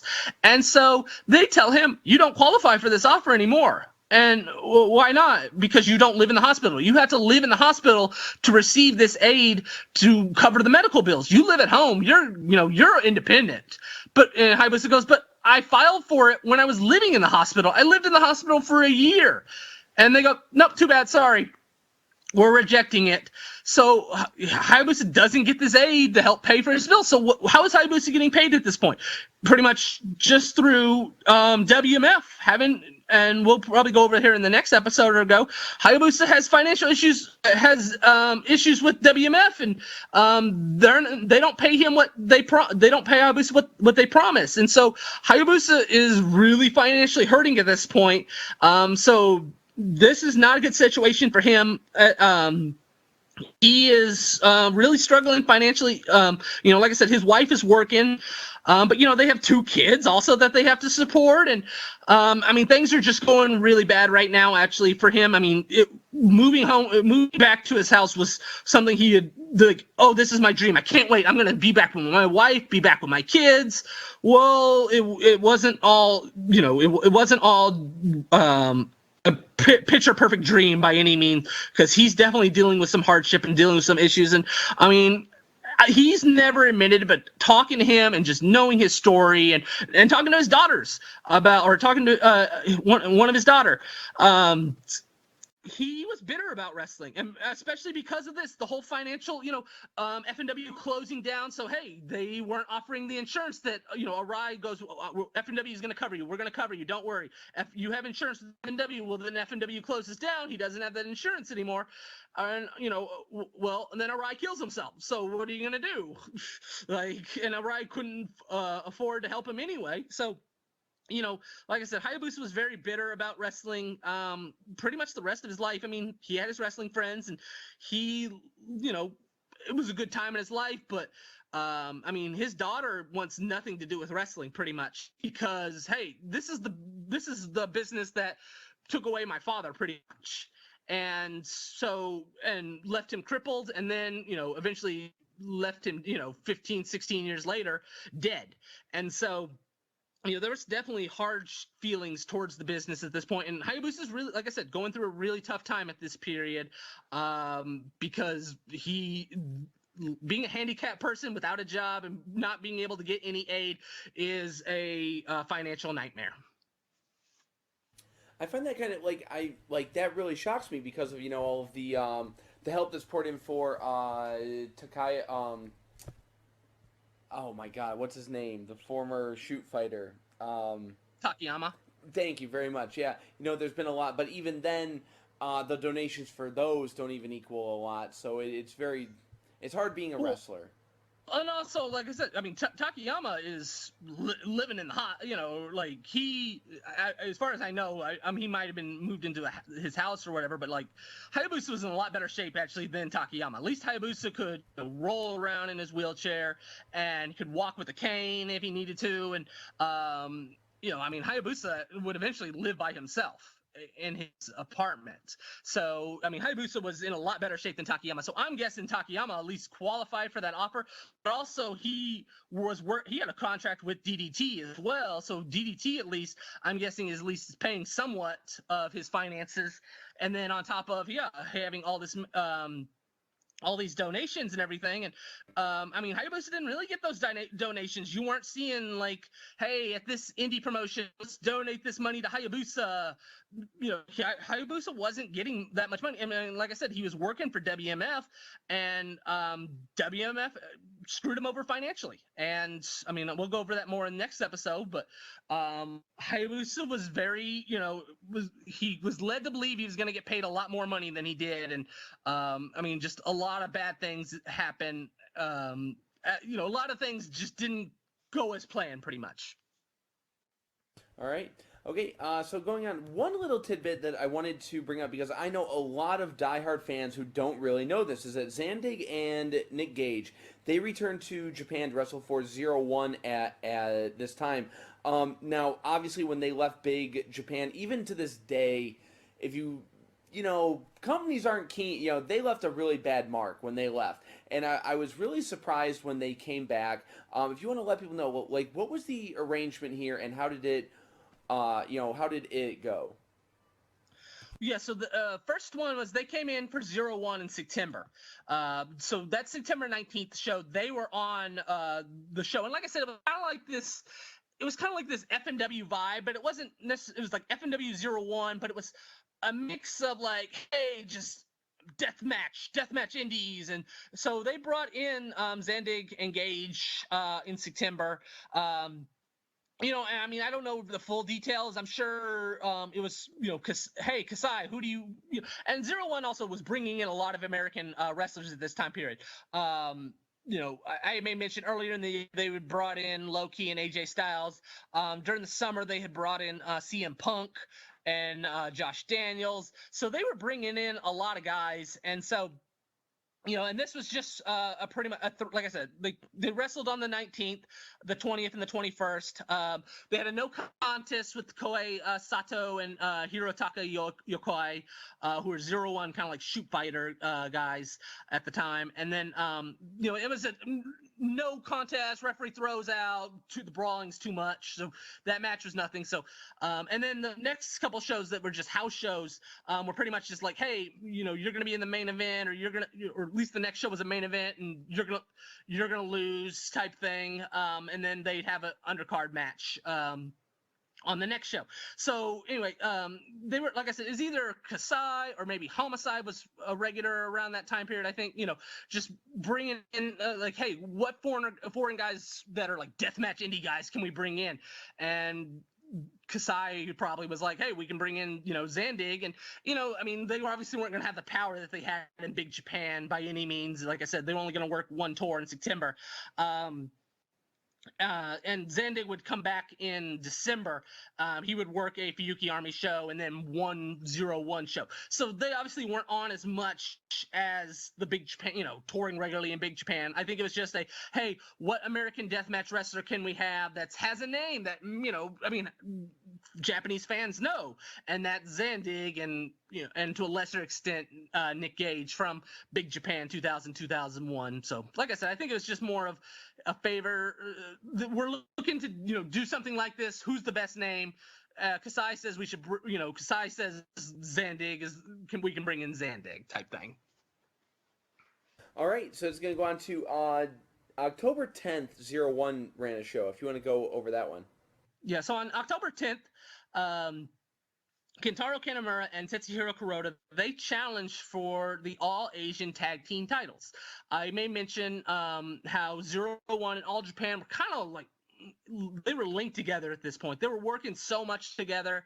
That they would have a Fire Festival tournament show on an All Japan card, and Satoshi Kojima had won the Fire Festival. Well, All Japan had let Sato and Yokoi, like I said, they were kind of like this shoot fight 01 wrestlers. They let them win the All Asian Tag titles, which is like their secondary titles. Hayabusa and Shinzaki had won these titles in '99. Well, Kanemaru and Kuroda, they're going to challenge for these titles. And this show actually wasn't taped, but Kanemaru would end up getting a Samson clutch on Sato to win the All-Asian Tag Team titles. Well, Nakamura, who I've talked about how he obviously has issues with Goito and the Apache Army and, their cheating ways. Well, he is supposed to present the titles to Kanemaru and Kuroda. Well, Kanemaru and Kuroda go, you got to put the title belts on us.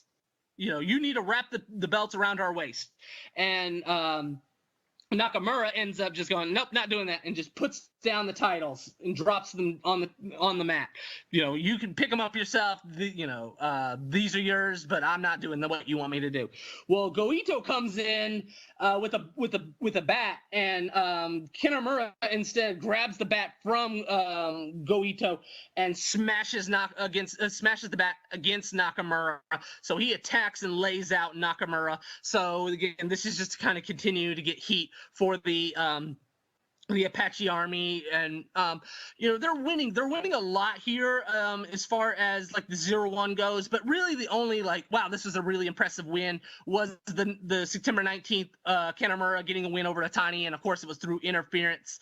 So they're letting Apache Army get a lot of wins here at the beginning and a lot of interference and a lot of screw job finishes. But 0-1's about to pretty much cash in the receipt at this point, because 0-1's the winning is going to stop here coming up soon. But right now, the Apache Army, they're getting the one up almost all the time over the 0-1 guys. All right. So this is going to take us on to a WMF show on October 19th, if you want to go over that one. Yeah, so this was at the Differo Rocky. Again, this wasn't taped, but there were highlights, and they announced 540 fans. So I think about that. I may mention last month they ran it and they announced 1,000 in an 1,800 seat building. That's not very good, but now they're announcing 540. So like that's almost 1/4 the building is filled and what they're announcing. So this, I'm sure, was not a financial. I'm sure it was a financial flop completely, because that's a horrible number. And the main event is Hito against Mama Sasaki in a Caribbean barbed wire board ladder death match. So WMF is going to try and bring back the death match as well. Hey, Apache's doing it. They're hot right now. We got so many Apache guys. We might, Fuki Army guys. We might as well do the death matches. And I mean, like I said, obviously this wasn't anything that drew for this show at least. And I mean, and Mama Sasaki against Hito is not a drawing main event. Hito is not, at the top level of a guy that can like draw in a main event match at this point. But so Hito and Mama Sasaki, they're going at it. And Hito would end up clotheslining Mama off the ramp. There's a ramp from the entrance to the ring, and Hito would end up clotheslining Mammoth off it, and Mammoth would fall into a barbed wire board. And then Mr. Ganosuke would interfere. He would grab a chair and give Hito the chair. Ganosuke would attack Mammoth with the chair, and that would lead to Hito grabbing a fluorescent light tube, and smashing it over Mammoth's head, and that's how Hito would end up getting the win over Mammoth Sasaki. And again, this is Mammoth's supposed to be the top guy of WMF, and he's taking a loss to Hito, who's probably one of the lesser undercard guys in Fuki Army. So anyway, Hito would end up getting the win. Afterwards, Mammoth Sasaki would announce, I want a rematch. I want, Ganosuke interfered against Hito. I want a tag match. I want a tag match, Ganosuke and Hito against me and Tenryu, and I want a match, at the next Corrigan Hall show. So that's what's looking like, Hito and Ganosuke against Tenryu and Mammoth Sasaki. So when WMF started, they were trying to not do the death matches. Now we're seeing they're trying out the death matches. This led to a WMF press conference on October 29th. What kind of changes are the company going through? Well, the press conference was to announce that Tenryu was going to be on the show, and that instead of Tenryu and Mama Sasaki wants Tenryu to wear the Hayabusa mask. He wants Tenryu to return as Hayabusa, which he had done that gimmick in FMW in 2000. He was kind of known as Big Hayabusa, and so he wants Tenryu to bring back the Hayabusa spirit that he did in 2000. So the match is going to be Mama Sasaki and Tenryu as Hayabusa against Mr. Ganosuke and Hito. As far as the death matches go, I mean, they didn't really make an announcement or anything like that. Like, hey, we're going to do death matches going forward. It was just something that gradually happened that they felt like, okay, we need to make changes. And again, I'm sure the sponsor is going, hey, Tetsuya Yamada is going, hey, Fuyuki Army, they're running death matches and they got this hot crowd, and they're not selling out Corcoran Hall, but they're doing good numbers. We're doing crappy numbers under this whole no death match thing. No, we need to do death matches. So I'm sure it's something along those lines where, like, hey, we're not doing too well. We need to do something different. Let's see if the death match can draw. And so they agreed to, bring back death matches, and to a certain extent. It still never was anything like what the Big Japan or even what the Fuyuki Army are doing. That Hito Sasaki match is probably the most death match they got, which having a Caribbean barbed wire board outside the ring and having a barbed wire bat. And they would use the barbed wire bat a couple times, but I mean, nothing to like where anyone's seriously injured from a death match by any means. But they're definitely feeling like we need to try everything to try and see if anything can catch on. Okay. So that's going to take us to a Fuyuki Gun show on October 24th. So they announced 1,800 fans. So again, the July show did 2,000. The September show did 1,900. The October show did 1,800. So there is like this kind of smaller drop a little bit. And I mean, by no means is this a bad number. I mean, I think they would take this number each time. But and this fan base is ready. Like, these are those passionate, hardcore fans that are coming in. They want to see the Apache Army win again. And so the show actually opens with Sabu and Goemon and all the Apache Army guys, or all the Fuyuki Army guys, coming to the ring. Sabu is holding up a picture of the Sheik. Or I think actually Goemon's holding a picture of the Sheik. And so they do a retirement ceremony for the Sheik.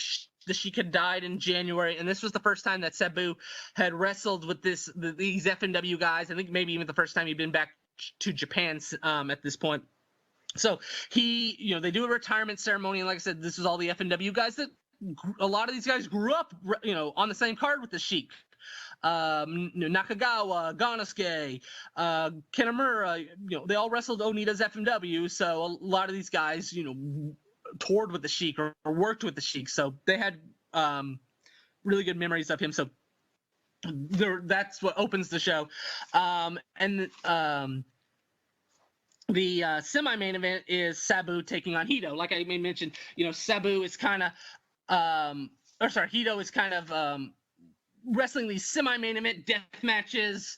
The first one was a Caribbean barbed wire death match. Well, this one's kind of be like this extreme style match, like an ECW match. Because most fans at this point, even in Japan, know Sabu for ECW more than FMW probably at this point in 2003. But and they use a ladder, and Sabu does a couple dives. Hito does a suplex on the ladder.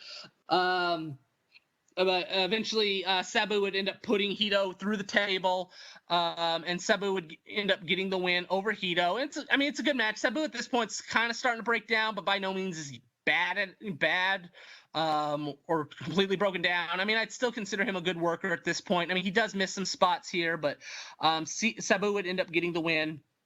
The main event is Apache Army, Kentaro Kanamura, Tetsuhiro Kuroda, Taka Michinoku, Mr. Ganosuke against Shinjiro Otani, Masato Tanaka, Tatsuhito Takaiwa, and Yoshihito Sasaki. It's a Captain Falls elimination street fight.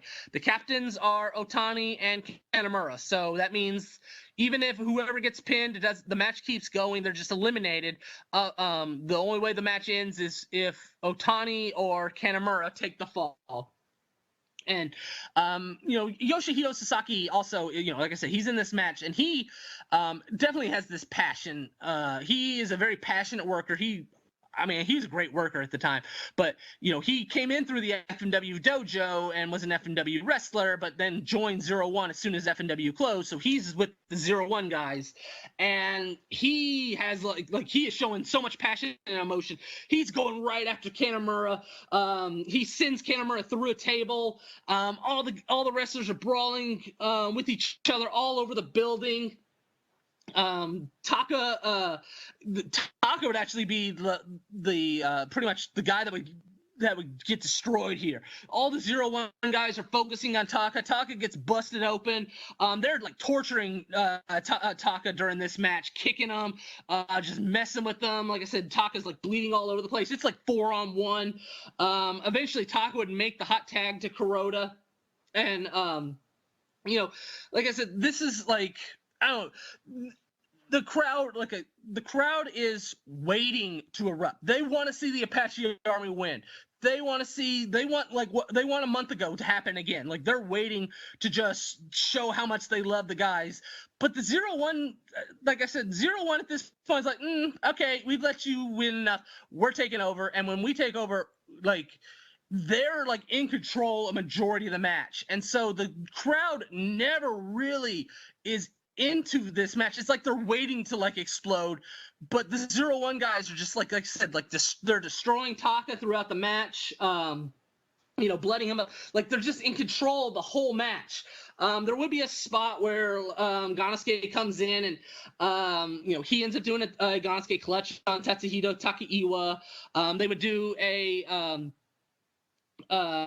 super power bomb on him, and they suplex Takaiwa. They're focusing on Takaiwa a lot, but Takaiwa would come back and he would end up eliminating Tetsuhiro Kuroda with the Death Valley bomb. So Kuroda gets eliminated, and so Kuroda's out. So now it's 4-on-3.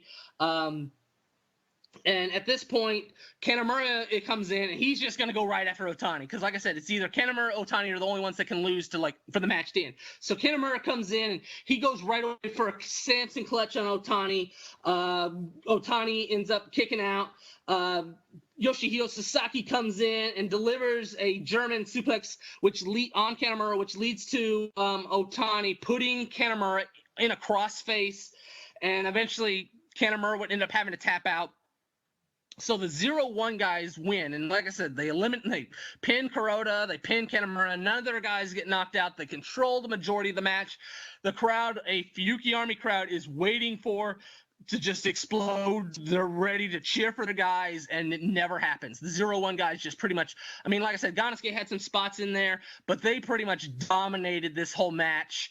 And the crowd it just never really.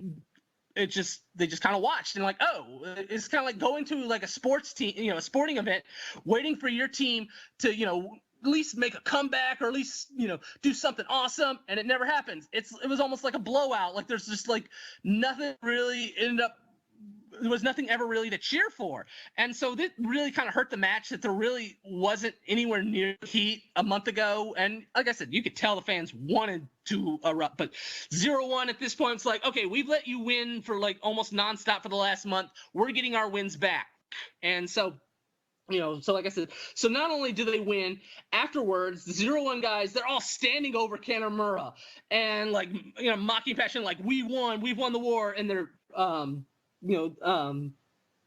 they end up, standing over Kanemaru and like laying out all the Apache guys. And afterwards, they leave, and all the Apache guys get together, and they all put their hands together in defeat. Like, okay, we're still a group. We suffered our first loss, but we're still one. All for one for all type thing.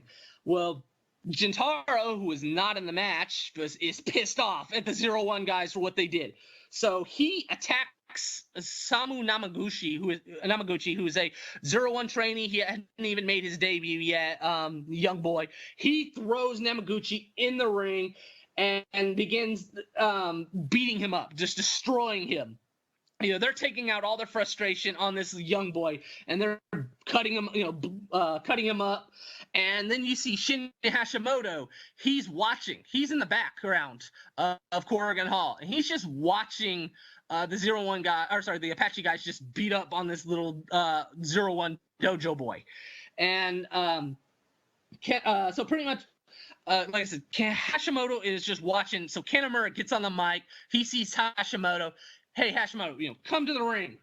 So Hashimoto comes to the ring, and Kanemaru and Hashimoto, they begin yelling at each other, and they begin, having an argument. Well, this pisses off Kanemaru, and Kanemaru goes after Hashimoto, and they begin brawling. Well, like I said, if the 0-1 guys are getting their wins over the Apache Army guys, Hashimoto by no means is, gonna really put over the Apache Army guys. So he pretty much just throws Kanemaru, like no sells Kanemaru, and just throws him to the ground. All the Apache Army guys start attacking Hashimoto. He ends up, Ganosuke would hit a lariat on Hashimoto. He no-sells it. Doesn't even face him. Hito lariats Hashimoto. No-sells it. Doesn't face him. Shintaro and Taka Michinoku, they do a double super kick on Hashimoto. Doesn't face him at all. Kuroda comes at him. Nothing at all. Well, finally, Kanemaru does the Fuyuki charge. He starts screaming and does a little foot stamp before finally hitting a lariat on Hashimoto and knocking Hashimoto down to the mat. And finally, Hashimoto, just leaves the ring, and the Apache Army celebrates like this is the big win. We knocked down Hashimoto. We've got him down, even though he pretty much no-sold all of our guys before finally. It probably took the Fuyuki spirit, to finally knock Hashimoto down to the ground, and that ends up ending the show. All right. So that's going to take us to a new company that we haven't talked about yet, which is the WWS. They ran a show in Saitama on November 9th. Wings promotion, the Miki Ibaragi promotion started up in like 2001-ish or so. It was kind of like, hey, it's the new Wing, and this is going to be, like a Wing nostalgia promotion, and they ran Corrigan Hall a couple times and different Iraqi. Well, Mickey Ibaraki's kind of like Onita, where he okay, all right, I'm done with this. I'm taking a break from this. Like he gets these he gets this nostalgia vibes, and maybe it's just the fact that these shows aren't, he can't keep running financially. I mean, he does love Wing, but he brings Wing back all the time. So anyway, he brought Wing back in this 2001 one-ish or so, and afterwards he's like, Mr. Pogo, who's working the shows, I want you to take over the Wing promotion. So Mr. Pogo takes over the Wing lineage pretty much by starting this promotion, the World Wing Spirit. And essentially what this is, it's Mr. Pogo's small independent promotion, where he's the main guy, and they run in his town, Gunma or Saitama, north of Tokyo. They never would really run Tokyo, and it's just his guys, his students, his young boys working a show, and he's in the main event. And they're not on TV by any, they never got like a Samurai TV deal or anything. But around this time period, Occupation of the Indies, which is a show that still is on to this day. It's at the time it was once a week, but now it's once a month. It's Samurai TV airing kind of highlighted footage of all the independent promotions going on, giving them a little bit of exposure. So WWS at this time had been around, but there's never like any footage or anything like that. It was literally like the only way you're going to see this is if you go to the shows. But at least with Occupation of the Indies, like, hey, now you can see a good minute or so of this show before, to see what it's like. But so the show on November 9th, it's Mr. Pogo and Kazuki Harada against Shadow WX and the Wolf. And Mr. Pogo would bring in, Big Japan guys. He'd have Jun Kasai in all the time, and Shadow WX, and they would have these crazy brawls. And Mr. Pogo, he would use his little sickle and carve up Shadow WX, and so Pogo's carving up Shadow WX. Well, Shadow WX ends up carving up Mr. Pogo also during this match as well, so they're both cut up.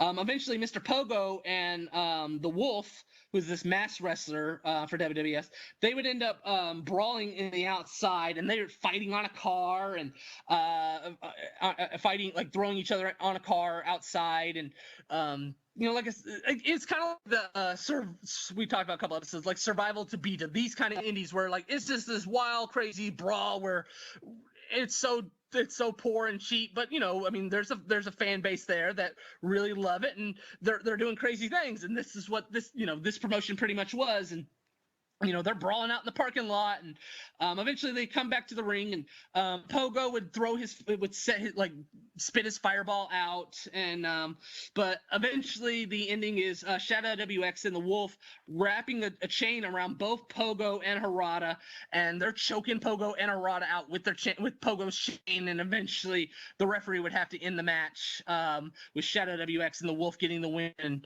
like I said, this is just kind of like what WWS was for the next 15 years under Mr. Pogo. And these shows are still going on. And I wanted to ask you, do you know about so the average ticket price in? Well, okay, I want to I'm curious about this because I'm looking to go back to Japan maybe in May, and I actually want to do a tour of these really tiny indie companies because there are kind of a lot of these crash pad no ring indies, but the tickets are still 5,000 yen, which is 40 to 45 US dollars for a crash pad indie that might have 3 or 4 matches, and it's not very good. So I was just wondering, was the ticket were the ticket prices always on par with the bigger companies? Yeah, it's always been $50 because they know they're not going to have that many fans there. So we got to at least make some money through the actual price of the tickets. So the prices are always around 50. I mean, even if you go to obviously bigger, but if you go to a Shinkiba first ring show to this day, no matter how small this independent promotion is, there's been shows where literally there's one match, and that match is $50 if you want an actual seat, $40 if you want to sit on the balcony, which is 3 feet away from the chairs.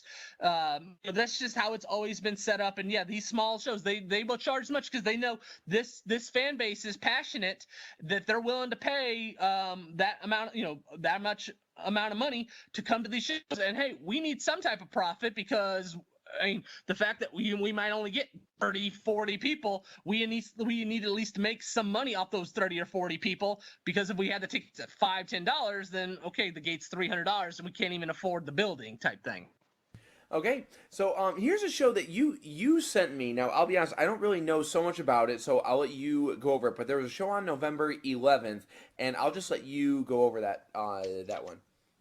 It's a Yuki Ishikawa show. Yuki Ishikawa was a battle arts wrestler throughout the 90s, kind of this shoot style type wrestler. And so battle arts, and we've talked about battle arts in the past. They came from the Yoshiaki Fujiwara, the Fujiwara Gumi promotion, and battle arts was created in 95 or so. And battle arts worked a lot with FMW. Well, battle arts, this promotion itself, closed down in October 2001. They would actually restart it up as this small little indie promotion, but at this time, a couple years later, there is no battle arts. Well, Yuki Ishikawa, he wants to run his own show, so he runs a show at Corrigan Hall, and he has a couple of the Apache Army guys on the show. So Kanamura, he'd take on Manabu Hara, who is a like I said, battle arts wrestler, and again another shoot style mid card undercard guy, but he's a pretty good worker. But Kanamura started beating down Hara, and they end up bringing a table to this match. Kanamura's just in control the whole time, and he sets up a table on the turnbuckle. And they're fighting on a table on the turnbuckle, and Manabu Hara ends up locking Kanamura in an arm lock in the corner, and Kanamura would end up suplexing Hara off the apron onto a table, and the table wouldn't break. So Hara pretty much gets suplexed off the top turnbuckle on a table. Table doesn't break at all, so I'm sure it hurt a lot. And the referee would end up ruling the match a TKO win for Kanamura because Hara could not get up after that spot. And then the main event is Yuki Ishikawa and Taka Michinoku against Tetsuhiro Kuroda and Shakoba Mukai. I mentioned how Shakoba Mukai, he wanted to be a part of the Brief Brothers, part of that, the underwear and all that. Well, the Apache Army was like, okay, no, you're not a part of ours. We want serious, good wrestlers. You're just this joke. You're an undercard joke. You're not allowed in our group. So Chocoball Mukai, who had a like kind of a shoot style fight background. I mean, by no means was he like in a legitimate fight, as far as I know. Obviously, he's best known for being a porn star, but he had a legitimate background, like as far as like shoot fights and stuff, or at least training wise. So he wants to show the Apache Army guys, like, hey, look what I can do. I am worthy of being a part of this group. And so he has this match, and it's a mat-based match and everything like that. I mean, I've only seen clips, but because this was such a small little nothing promotion, but this was kind of like Chocoball Mukai breaking away from the Apache guys to really show, like, hey, look what I'm capable of doing. But I mean, obviously, he's nowhere near the level of a Yuki Ishikawa or any of the Battle Arts guys. So Ishikawa would end up making Chocoball Mukai tap out and submit, but this would lead to Chocoball Mukai wanting to get better and wanting to fight Ishikawa more, and Mukai would really start to focus more on these shoot style type matches, these Battle Arts mat-based wrestling going forward. And it all started because, like I said, Brief Brothers didn't want him because they thought he was a joke. All right, so that's going to take us to a WMF show, which was on November 20th. So this show did better. Obviously, I think anything would have done better than the show back in July. They announced 1,500 for this show. I mean, it's not empty. Tenru's on the show, so I'm sure that helped. But they announced 1,500.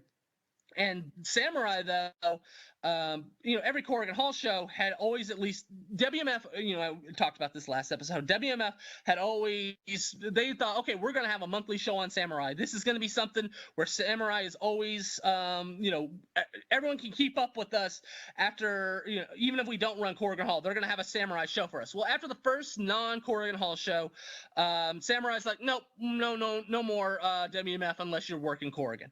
Well, so they have Corrigan Hall show every 3 months or so, and due to July being so bad, Samurai goes, you know what? We'll let you stay on Samurai, but only for 1 hour. You're only getting 1 hour. So this show is Samurai only agrees to air 1 hour show of this, and so they can't even show all the matches on this card. And also, really quickly, I'm curious about that. So I'm really curious about that because it's like, what's the difference for Samurai if it's 3 hours or 1 hour when, Samurai TV, it's not like they're overflowing with content. It's a lot of reruns and stuff. So, like, to them, what's the difference between 1 hour and 3 hours? Well, probably how much they're willing to pay the promotion is one thing. Okay. So like, hey, we'll spend this much, but we're not going to spend the full 2 hour amount. And also, hey, it allows another promotion, because what Samurai usually has always done is one time a day we're going to air like one show for the first time. And back then they didn't air live shows. They air live shows a lot more now. But back then there was never a live show. It was always like a 2 hour block. So of new content, and then like the next 22 hours is not, is reruns pretty much. So this was, hey, we don't want to invest our whole day in WMF getting the full 1 hour content. We'll air something else that that will also get an hour instead. So there's that. And then, like I said, they're not paying WMF the full amount that they would pay if they got the 2 hour block, pretty much. So, but WMF, though, like I said, they can't air the show. They can't air all the matches. Well, for a 1 hour block, they start the show with the Brief Brothers coming out, and that's 10 minutes. It takes up 10 minutes. So literally there's only 50 minutes of actual wrestling on this show. So they, I guess Ganosuke thought more highly of the the Brief Brothers and the comedy skit than having showing some undercard match with Yuko Miyamoto or something like that, I'm guessing. But as far as the show goes, they had the Apache Army, Kentaro Kanemura, Tetsuhiro Kuroda, and Goemon.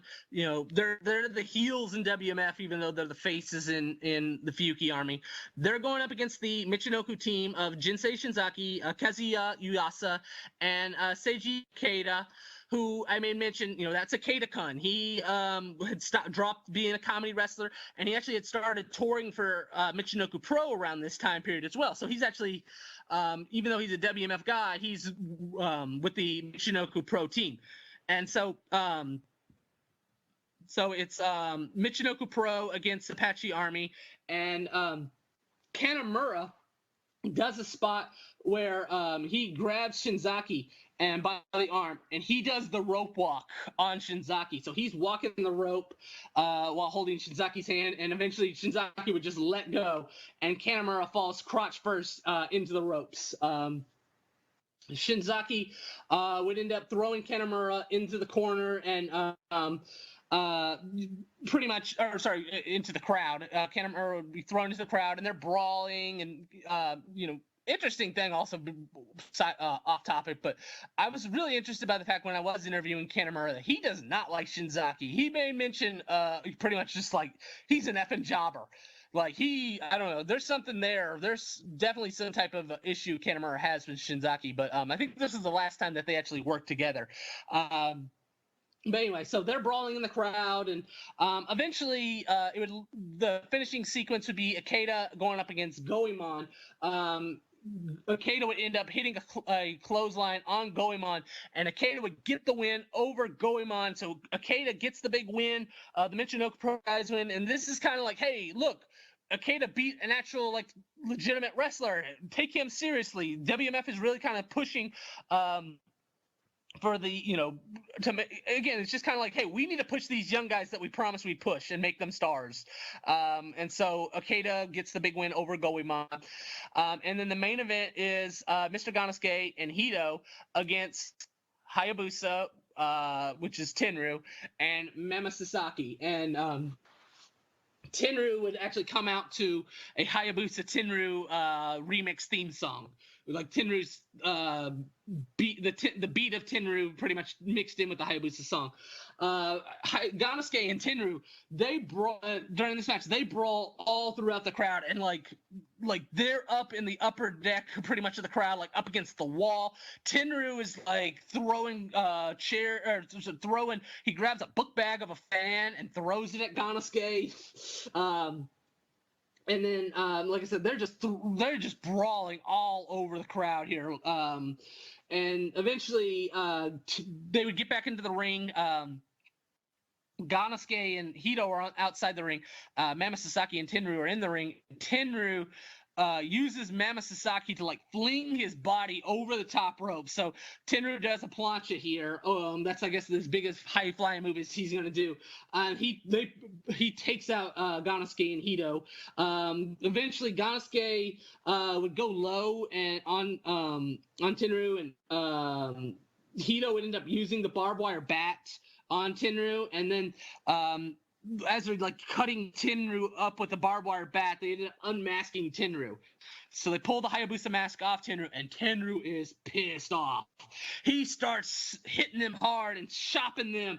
He just gets old man angry here and just starts beating the crap out of Hito and Ganosuke. And eventually it would lead to Mama Sasaki grabbing Hito and hitting the 29 years old on Hito. Tenryu and Ganosuke are brawling all over the crowd still. Mama Sasaki would end up picking up the win over Hito. So Mama Sasaki and Tenryu get the win.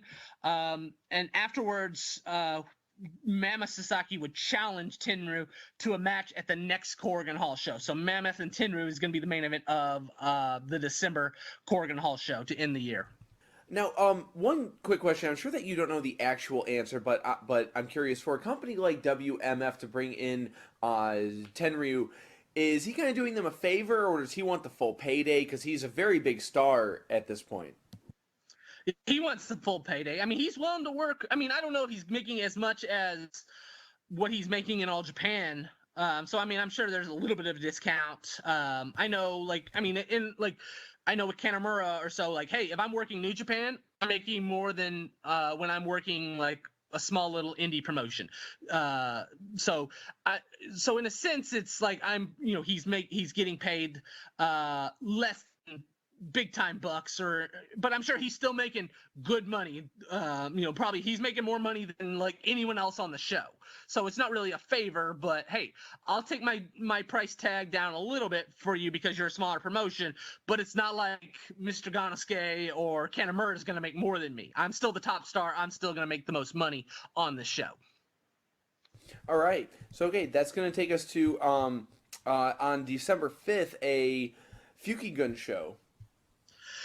So before the show, Kanemaru, it would be announced that Kanemaru would not be able to wrestle on this show. So he would announce actually that he had a lymph infection. And so what happened was Kanemaru, he had swelling all around his mouth. And what happened was there was an enormous amount of germs. Pretty much another wrestler like bled all over him, and it got into a cut that had not healed. And so all this blood another wrestler's blood had gotten into his body. And as a result, like he has all these germs, and I asked him about it during the interview, and he told me he almost died from this. Like this was bad. Like, so he's in critical condition, so he can't wrestle for the time being. And like he has to wear a big bandage over his mouth, and so he can't wrestle on this show. So this show is announced as, again, it's going to be the Apache Army against the 0-1 guys. And it's going to be Tetsuhiro Kuroda, Mr. Ganasuke, and a mystery partner against Shinjiro Otani, Masato Tanaka, and Tatsuhito Takiiwa. Now, this show drew 1,500 fans. It's still the diehard fans. It is less fans, though, than what September. I mean, each show is doing worse. Each show is going down, and I mean the fans are still hardcore, but I remember at this time period, and I mean these are awesome matches, but I remember at this time going, why are they doing this again? Like, no, you need to move on, no more. And I knew 0-1's gonna win again. Like, no, I don't know. Like I said, I thought this was too much at the time. Like they shouldn't be doing this again, but they went with it. And I mean, again, they announced 1,500, which was what the WMF show did with Tenryu 2 weeks earlier. As far as like announced attendance, you just never really know as far as like legitimate numbers or anything. But obviously the fans are it's dropping at this point. It's so anyway, so for this show, Chocobo Mukai, who had talked about he had that tag match against Yuki Ishikawa. Well, now he goes, I want to be a serious wrestler. I'm gonna, I'm not this porn star comedy gimmick or anything like that. I want to show, hey, I want to show I can be a legitimate wrestler and have like these battle arts style matches and be like a shoe fighter. And so he has like a 10-match trial series. I don't even know if it ever ended, but the first match is going to be against Yuki Ishikawa. So this just kind of goes back into that November 11th Ishikawa show at Corrigan Hall. So now this is Chocobo's chance to really show his skills, and they have a battle art style match, and Chocobo would end up using he would pick up Ishikawa and like do this grinding sexual style match of his or move. It's kind of like his signature move where he's like humping the wrestler pretty much, but instead of just doing that, he ends up using it and then turning it into a back suplex on Ishikawa. So he's like, look what I learned, hey, I'm not just this one trick pony and don't know any moves. So he back suplex Ishikawa. He starts punching Ishikawa in the face, and he actually knocks Ishikawa to the ground, and he puts him in an arm lock. But Ishikawa is like the master of the mat style. He ends up getting out of it, and he ends up putting Chocobo in a face lock, and eventually Chocobo would have to tap out, or sorry, actually the referee would end up TKO and stopping the match and giving the win to Ishikawa. So again, this is like, hey, look, Chocobo's kind of a legitimate wrestler. Then there's Goemon and Onryo. They take on Poison Sawada Julie and Takashi Sasaki. And around this time period, Takashi Sasaki had joined Poison Sawada Julie's heel group in DDT. And Sasaki Poison Sawada Julie, who pretty much anyone that has never seen him, his hair is like all like spiked up to very tall. Actually, I guess at this point he had kind of stopped doing that, but he had a different look. He had makeup on, and he's kind of like a snake in a sense, where he does like this rattle, and it's like you're hypnotized, and he has like these two other people shaking a rattle to. It pretty much like hypnotizes the wrestler as like Sawada would like move his hand around. And so anyway, so it's just a DDT style character that had gotten really popular with DDT. And so they take on, like I said, Goemon and Onryo, so it's kind of like this goth type match. Sawada would end up using his powers, the snake rattle, on Onryo.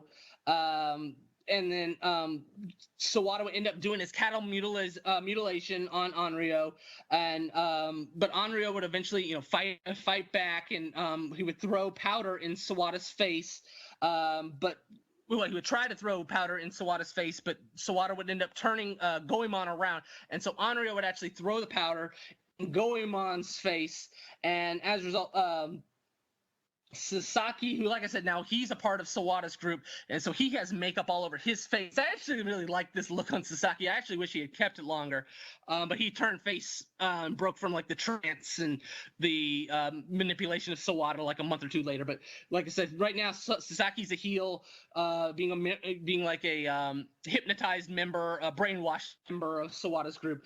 So Sasaki ends up going over to Onryo and spitting mist in the face of Onryo, and then Sawada would end up hitting the Moy of Easter, and so Sawada would end up getting the win over Goemon to get the win over.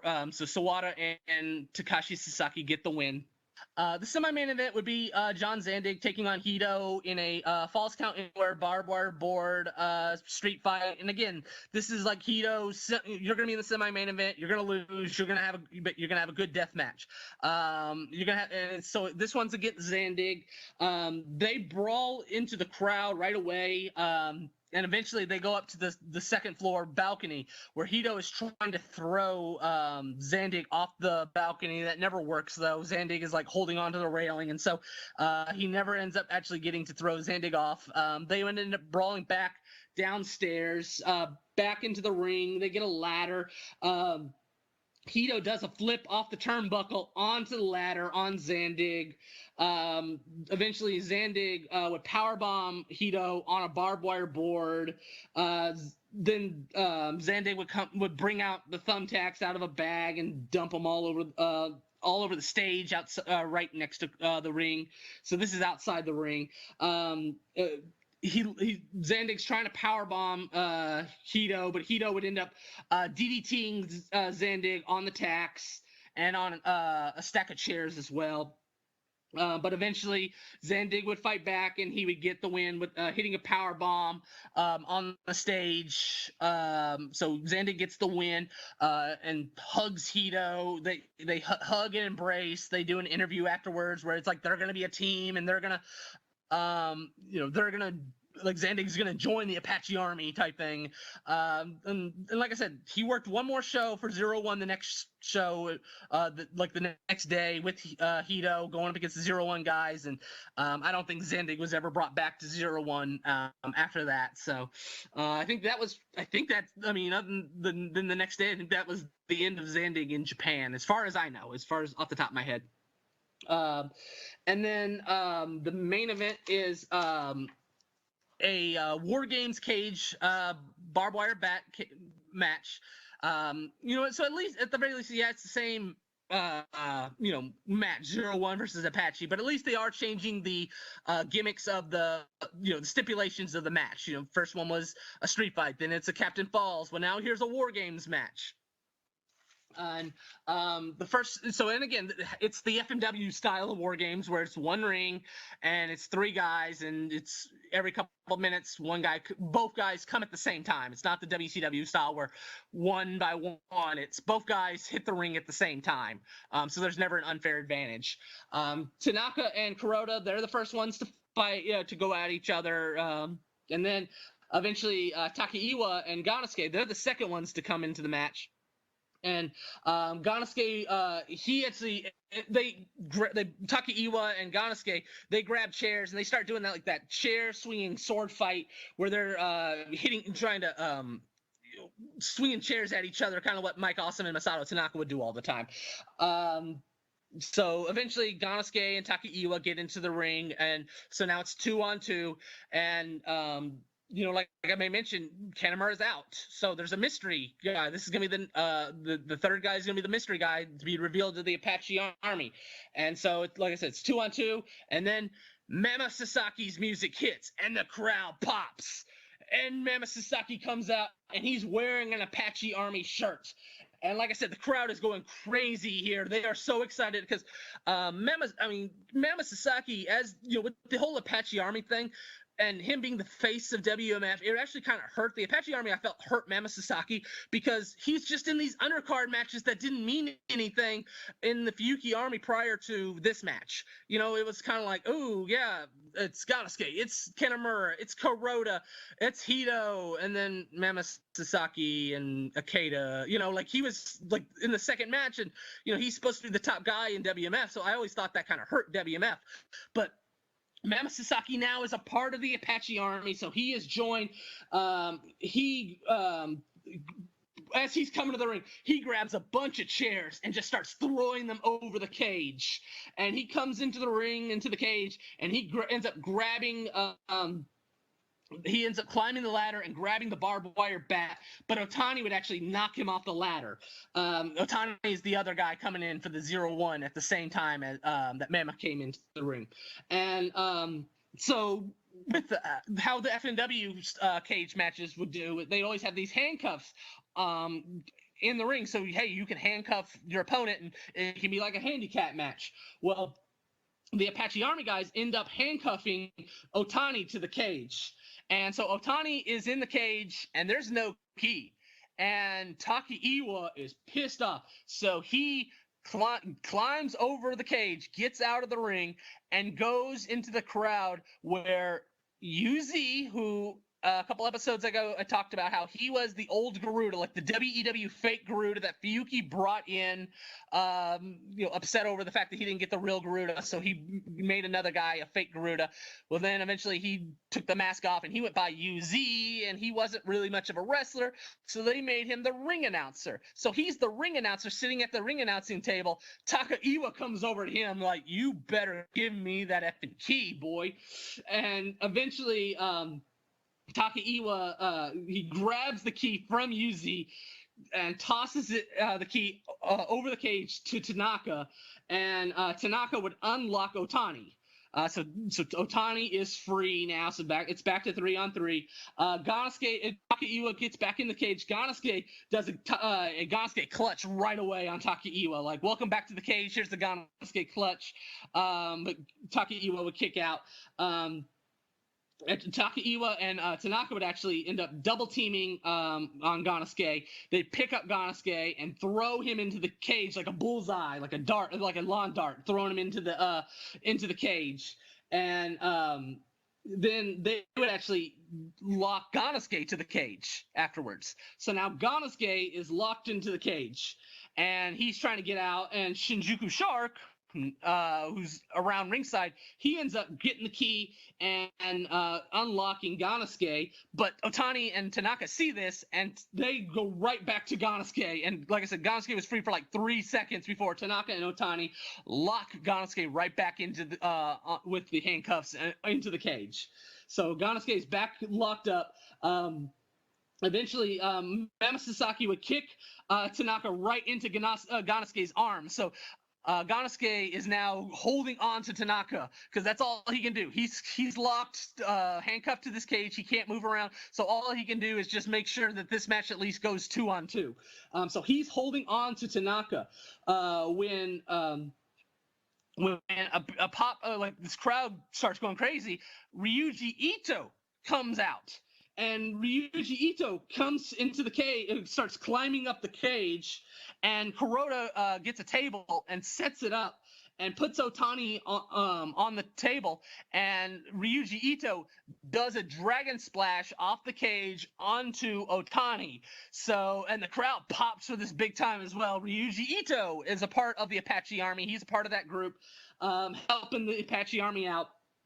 But he would leave. He's not a part of the match. But eventually, the Apache Army and the 0-1 guys, they're all like, everyone's brawling. Like all the Apache Army 0-1 guys that are not even in the match, they're all brawling around ringside. Eventually, Otani would end up hitting a lariat on Kuroda.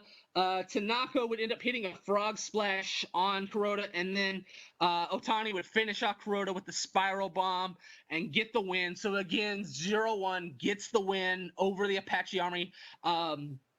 Otani mocks Kuroda afterwards. He grabs a camera from one of the cameramen inside the cage and starts taking pictures as like I said, the 0-1 team has defeated the Apache Army team again. Mama Sasaki, Kuroda, and Ganasuke, are they're defeated, but at least, hey, Mama Sasaki is now the newest member of the Apache Army. Although this right here was kind of the beginning of the end of the Apache Army, as far as just like this being this like this hot streak that the Fuyuki Army was going through. Things would kind of start changing in 2004. Kind of eliminate this whole like interpromotional war with 0-1. It wouldn't be as intense going forward, but this was it was a really cool match. I liked it a lot. It was a good show. This whole time period is my favorite time period post FMW.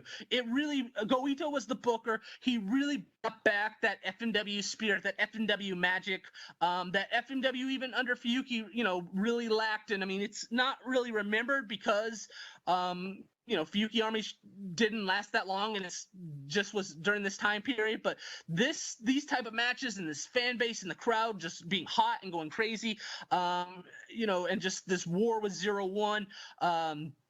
It was awesome. And so these last, this 3 months or so were just this awesome time period. And like I said, this is probably pretty much the end of this awesome time period. They'd move on. And they did, like I said, they needed to move on because 0-1 and Apache were, at this point, 0-1 wasn't going to lose to Apache too many more times. They were going to make sure they got their wins because they had more power, political power. All right, so on December 13th at the Battlesphere, a new company debuted, and that would be 666, also known as 666. If you let us know, what was behind the birth of this company?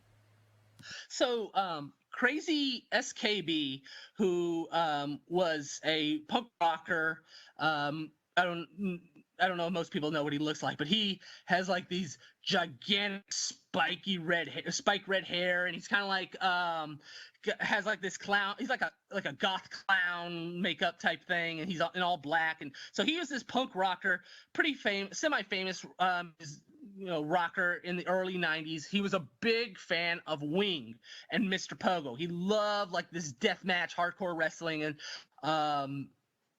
he met Mr. Pogo, and it was like this big deal with him, but like it made national attention because, hey, look, here's this punk rocker and a wrestler. So he loved wrestling, and he ended up getting in contact with Onryo.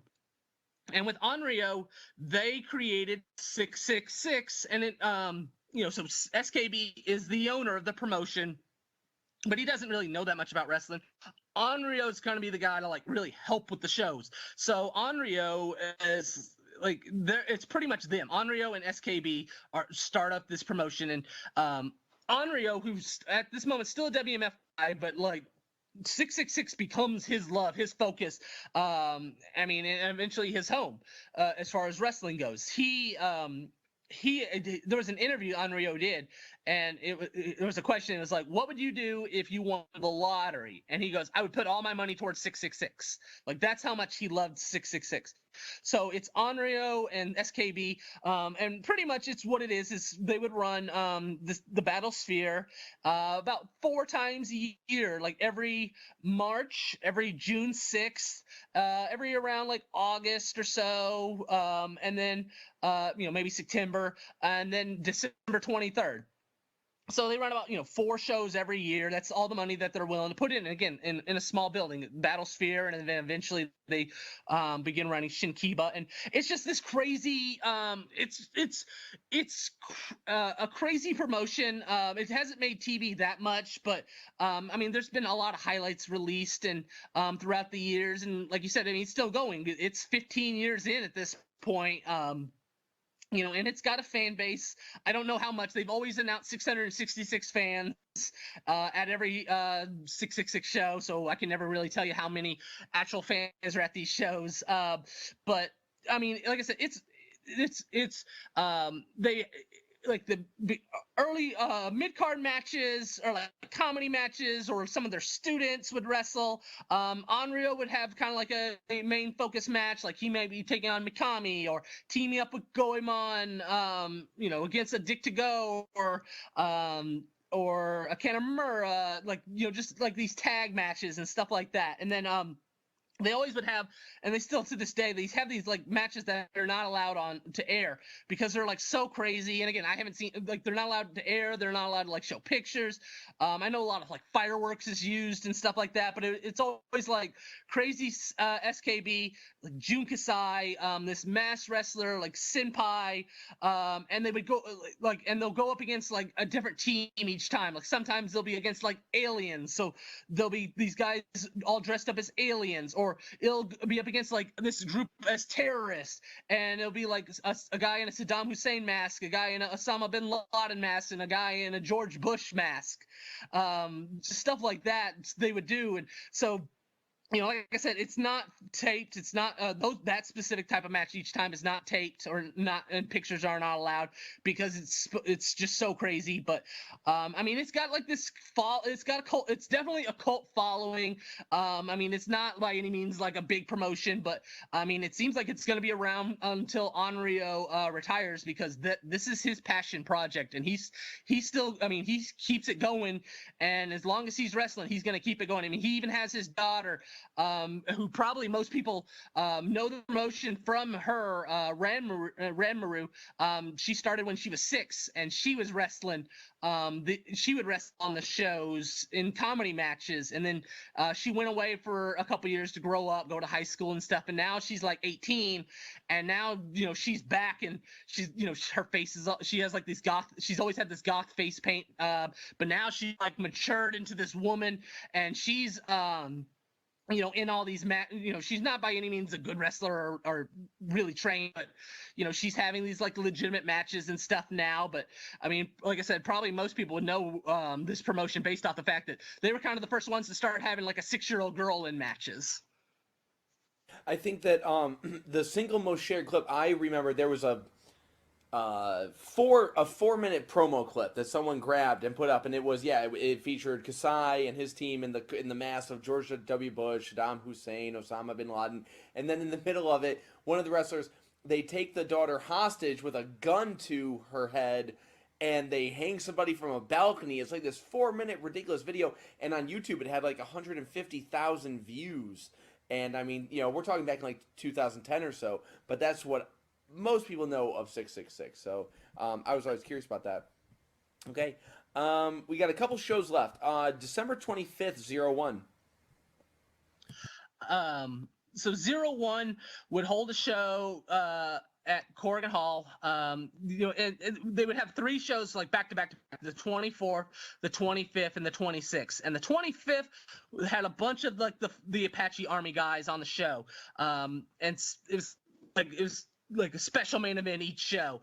But so for this one on the 25th, they had Dick to Go and Akudo Adaka against Goemon and Onryo, like the WMF team. They're challenging for the NWA International Light Heavyweight Tag Team titles.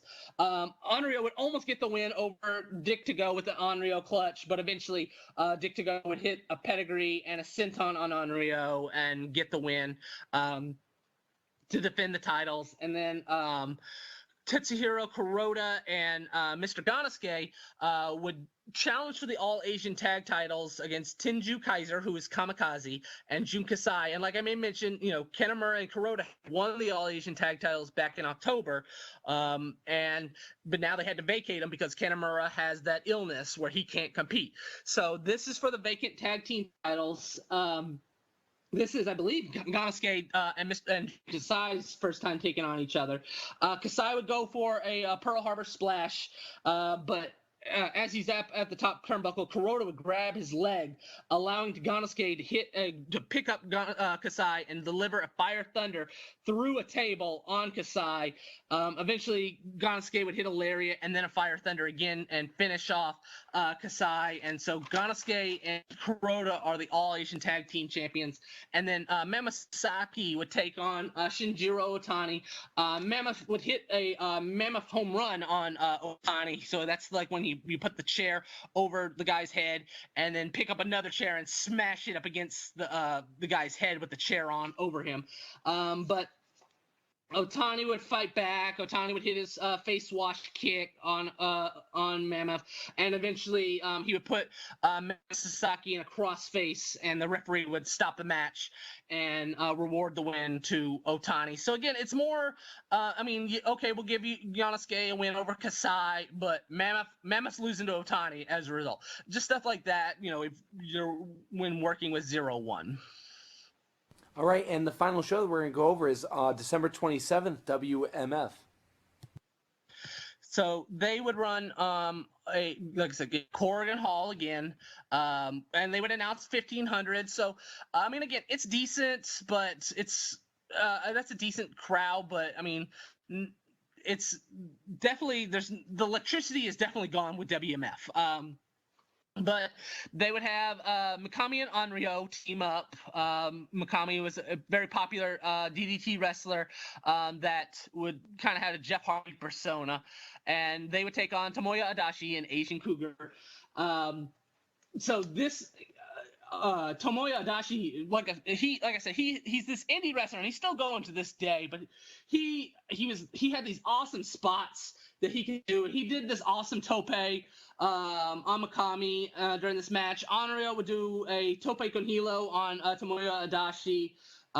Asian Cougar would do his diving leg drop on Mikami. Mikami would actually deliver a swanton bomb on Adachi off the ladder, and then Onryo would actually throw powder and at Asian Cougar and then do a sunset flip and get the win. So Onryo and Mikami get the win over Tomoya Adachi and Asian Cougar. Garuda, we haven't talked about him much. So he was injured back in April due to neck injury, and so he's now back. This is his return match against Tsubasa, an Osaka pro wrestler. And this is Garuda is going to be participating upcoming in the J Cup 2004 tournament. Much like, Hayabusa had competed in the 94 J Cup. This was going to be like Garuda's breakout. And so Garuda, this is kind of like a warm-up match because Tsuba is going to be in the tournament also. Garuda attacks Tsuba right away and does a dive on him from the outside, kind of like how Hayabusa did on Jushin Liger back in 94. But the problem with Garuda at this point, and I don't know, he's very his offense is very wonky looking. Just nothing really looked like it hurt or anything. He just, I don't know. And he's dealing with a lot of injuries at this point. Having a neck injury. He wrestled another 7 years, but his career never took off like you were thinking it was going to. He never really became popular, and it was just not really performing very well, and just he came back probably too soon, and his offense just looks weak. But eventually, Tsuba would get the win. He put Garuda in a Dragon Sleeper and get the win. The semi-main event, Tetsuhiro Kuroda and Dick to Go, they take on the Michinoku Pro WMF team of CG Ikeda and Kazuya Ikeda. There's one spot here I want to make mention how Ikeda just pretty much eats the turnbuckle hard. He charges at To Go, and just To Go moves out of the way, and his shoulder just rams into the turnbuckle. Togo puts him in the crossface. Tetsuhiro Kuroda hits a lariat on Yuasa, and Kuroda gets the win over Yuasa. And then the main event is Mama Sasaki taking on Tenryu. They start brawling right away out into the crowd. Tenryu's throwing chairs and a table at Mammoth. Tenryu actually grabs a beer bottle, and it's kind of like the Violento Jack Jun Kasai spot where you smash the beer bottle over the guy's head. And Tenryu didn't have the damage that Kasai did afterwards, but you could see him like looking at his hand like, whoa, that was, like he definitely felt the glass afterwards, but it wasn't anywhere near the damage Kasai had. But afterwards, Mammoth now is bleeding all over due to the beer bottle to the head, and they end up brawling and fighting, and they're exchanging chops and slaps. Mammoth would fight back and hit a lariat on Tenryu. He'd hit the Mammoth home run on Tenryu, and then he tries the 29 years old, that jackhammer, that's Tenryu's move. And right there, that's where this match ends, because Tenryu will not allow it. Tenryu ends up chopping Mammoth. He gets all pissed off, starts chopping him. They do a chop exchange, and then eventually Tenryu would pick up Mammoth, and he'd hit the 53 years old jackhammer, and he would put away Mammoth, and so Tenryu gets the win over Mammoth. Afterwards, Ganosuke would help Mammoth up. And, we've talked about the last episode or so, Mammoth and Ganosuke feuding pretty much throughout the whole year of 2003. Well, Ganosuke helps Mammoth up, and they hug. So that is officially the end of the Ganosuke-Mammoth rivalry. And, they're a part of the Apache Army now anyway. So they hug, and all the WMF guys get in the ring, and they all raise their hand up while Mammoth holds up the WMF flag. So that's where the 2003 ends for WMF. All right, and that's going to take us into 2004, which we'll be picking up on the next show. If you want to let us know, so what's going on currently? I wanted to make mention before just going over that. We're going to go forward. We're just going to start doing 1 year at a time instead of the 6 months. And it's not because of news.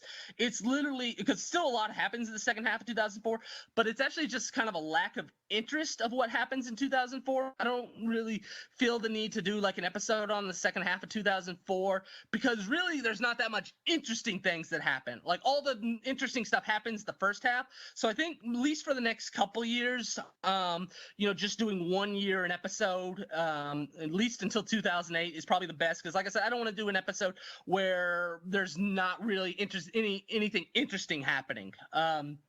So I just wanted to make that note. But as far as new things going on, Atsushi Onita did an interview where he's in a wheelchair, and pretty much he was saying like his knees are bad. Like when he's not wrestling, he's in a wheelchair. Now, I don't know how this happens so fast.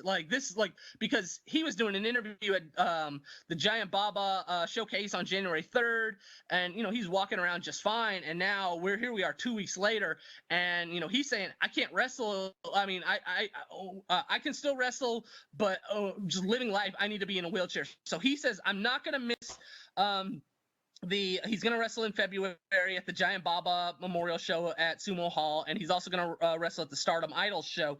But he's talking about possibly needing a knee replacement surgery, which would he'd be out for a long period of time if that's the case. And again, this is Onita's words. I haven't talked to anybody about this to confirm hey, this is definitely the case because Onita I actually did talk to somebody and there's a couple Japanese people that say that this is just Onita trying to build hype for the Stardom Idols show. Okay. So, but I do believe his knee. I do know his knees are bad now. How bad they are, because here's the thing. The whole thing with him retiring back in 2017, and one of the reasons I really did think, hey, he might at least be retired for a while, is because his knees are so bad that he couldn't walk up the stairs. It hurt to walk up the stairs, or he couldn't do it. So he obviously had knee issues, and he's had knee issues his whole career. But they're really bad as he's getting older. So. again, that's if he is working, he is saying he is going to work those shows regardless, but he is. I guess we'll just see. He's saying, and these are again Onita's words. He's saying he's looking into getting a knee replacement, which would take him out for the rest of the year, and so he would not be able to wrestle like the spring break show or anything the rest of the year. But again, that goes up against what he was saying earlier, which was. He did an interview a couple of weeks ago where his dream right now, he wants to have a show in America where he promotes it in America, and there's a death match. And he said he's been talking with the promoter on how to get this started, and that's his dream right now, is to hold like an Atsushi Onita promoted show in America where there's explosions sometime this summer. All right. Well, okay. Brett, where can people find you? BahooFMW.com, where I have all the news and results of the last 30 years, pretty much, of anything FMW related. I have everything as far as DVDs for sale, from everything, the largest FMW library collection for sale, as well as pretty much every Freedom show that's been available over the last 10 or 9 years. And then Bahoo FMW on Twitter, Bahoo FMW World on Instagram, where I post magazine pictures all the time. Brett FMW, I still get comments how people don't know. They tell me they love the show, and I go, do you listen to the podcast? Do you watch the YouTube video? And they go, I listen to the podcast. You do a YouTube video? So I still get a lot of people not knowing about the YouTube videos, but I pretty much do clips of everything we're talking about as we're talking about them, post them on YouTube at Brett FMW, and I think that's pretty much it. All right, you can find me online. I'm on Twitter at INTL Wrestling. I've got a website, Indie Wrestling, INTL.wordpress.com. Do a blog. I actually just updated about 3 hours ago, right before we started. So I reviewed the GCW show. I reviewed a couple of the stuff that was going on in Japan. I put a lot of effort into it. So, all right, guys, with that, we will see you guys next time in 2004.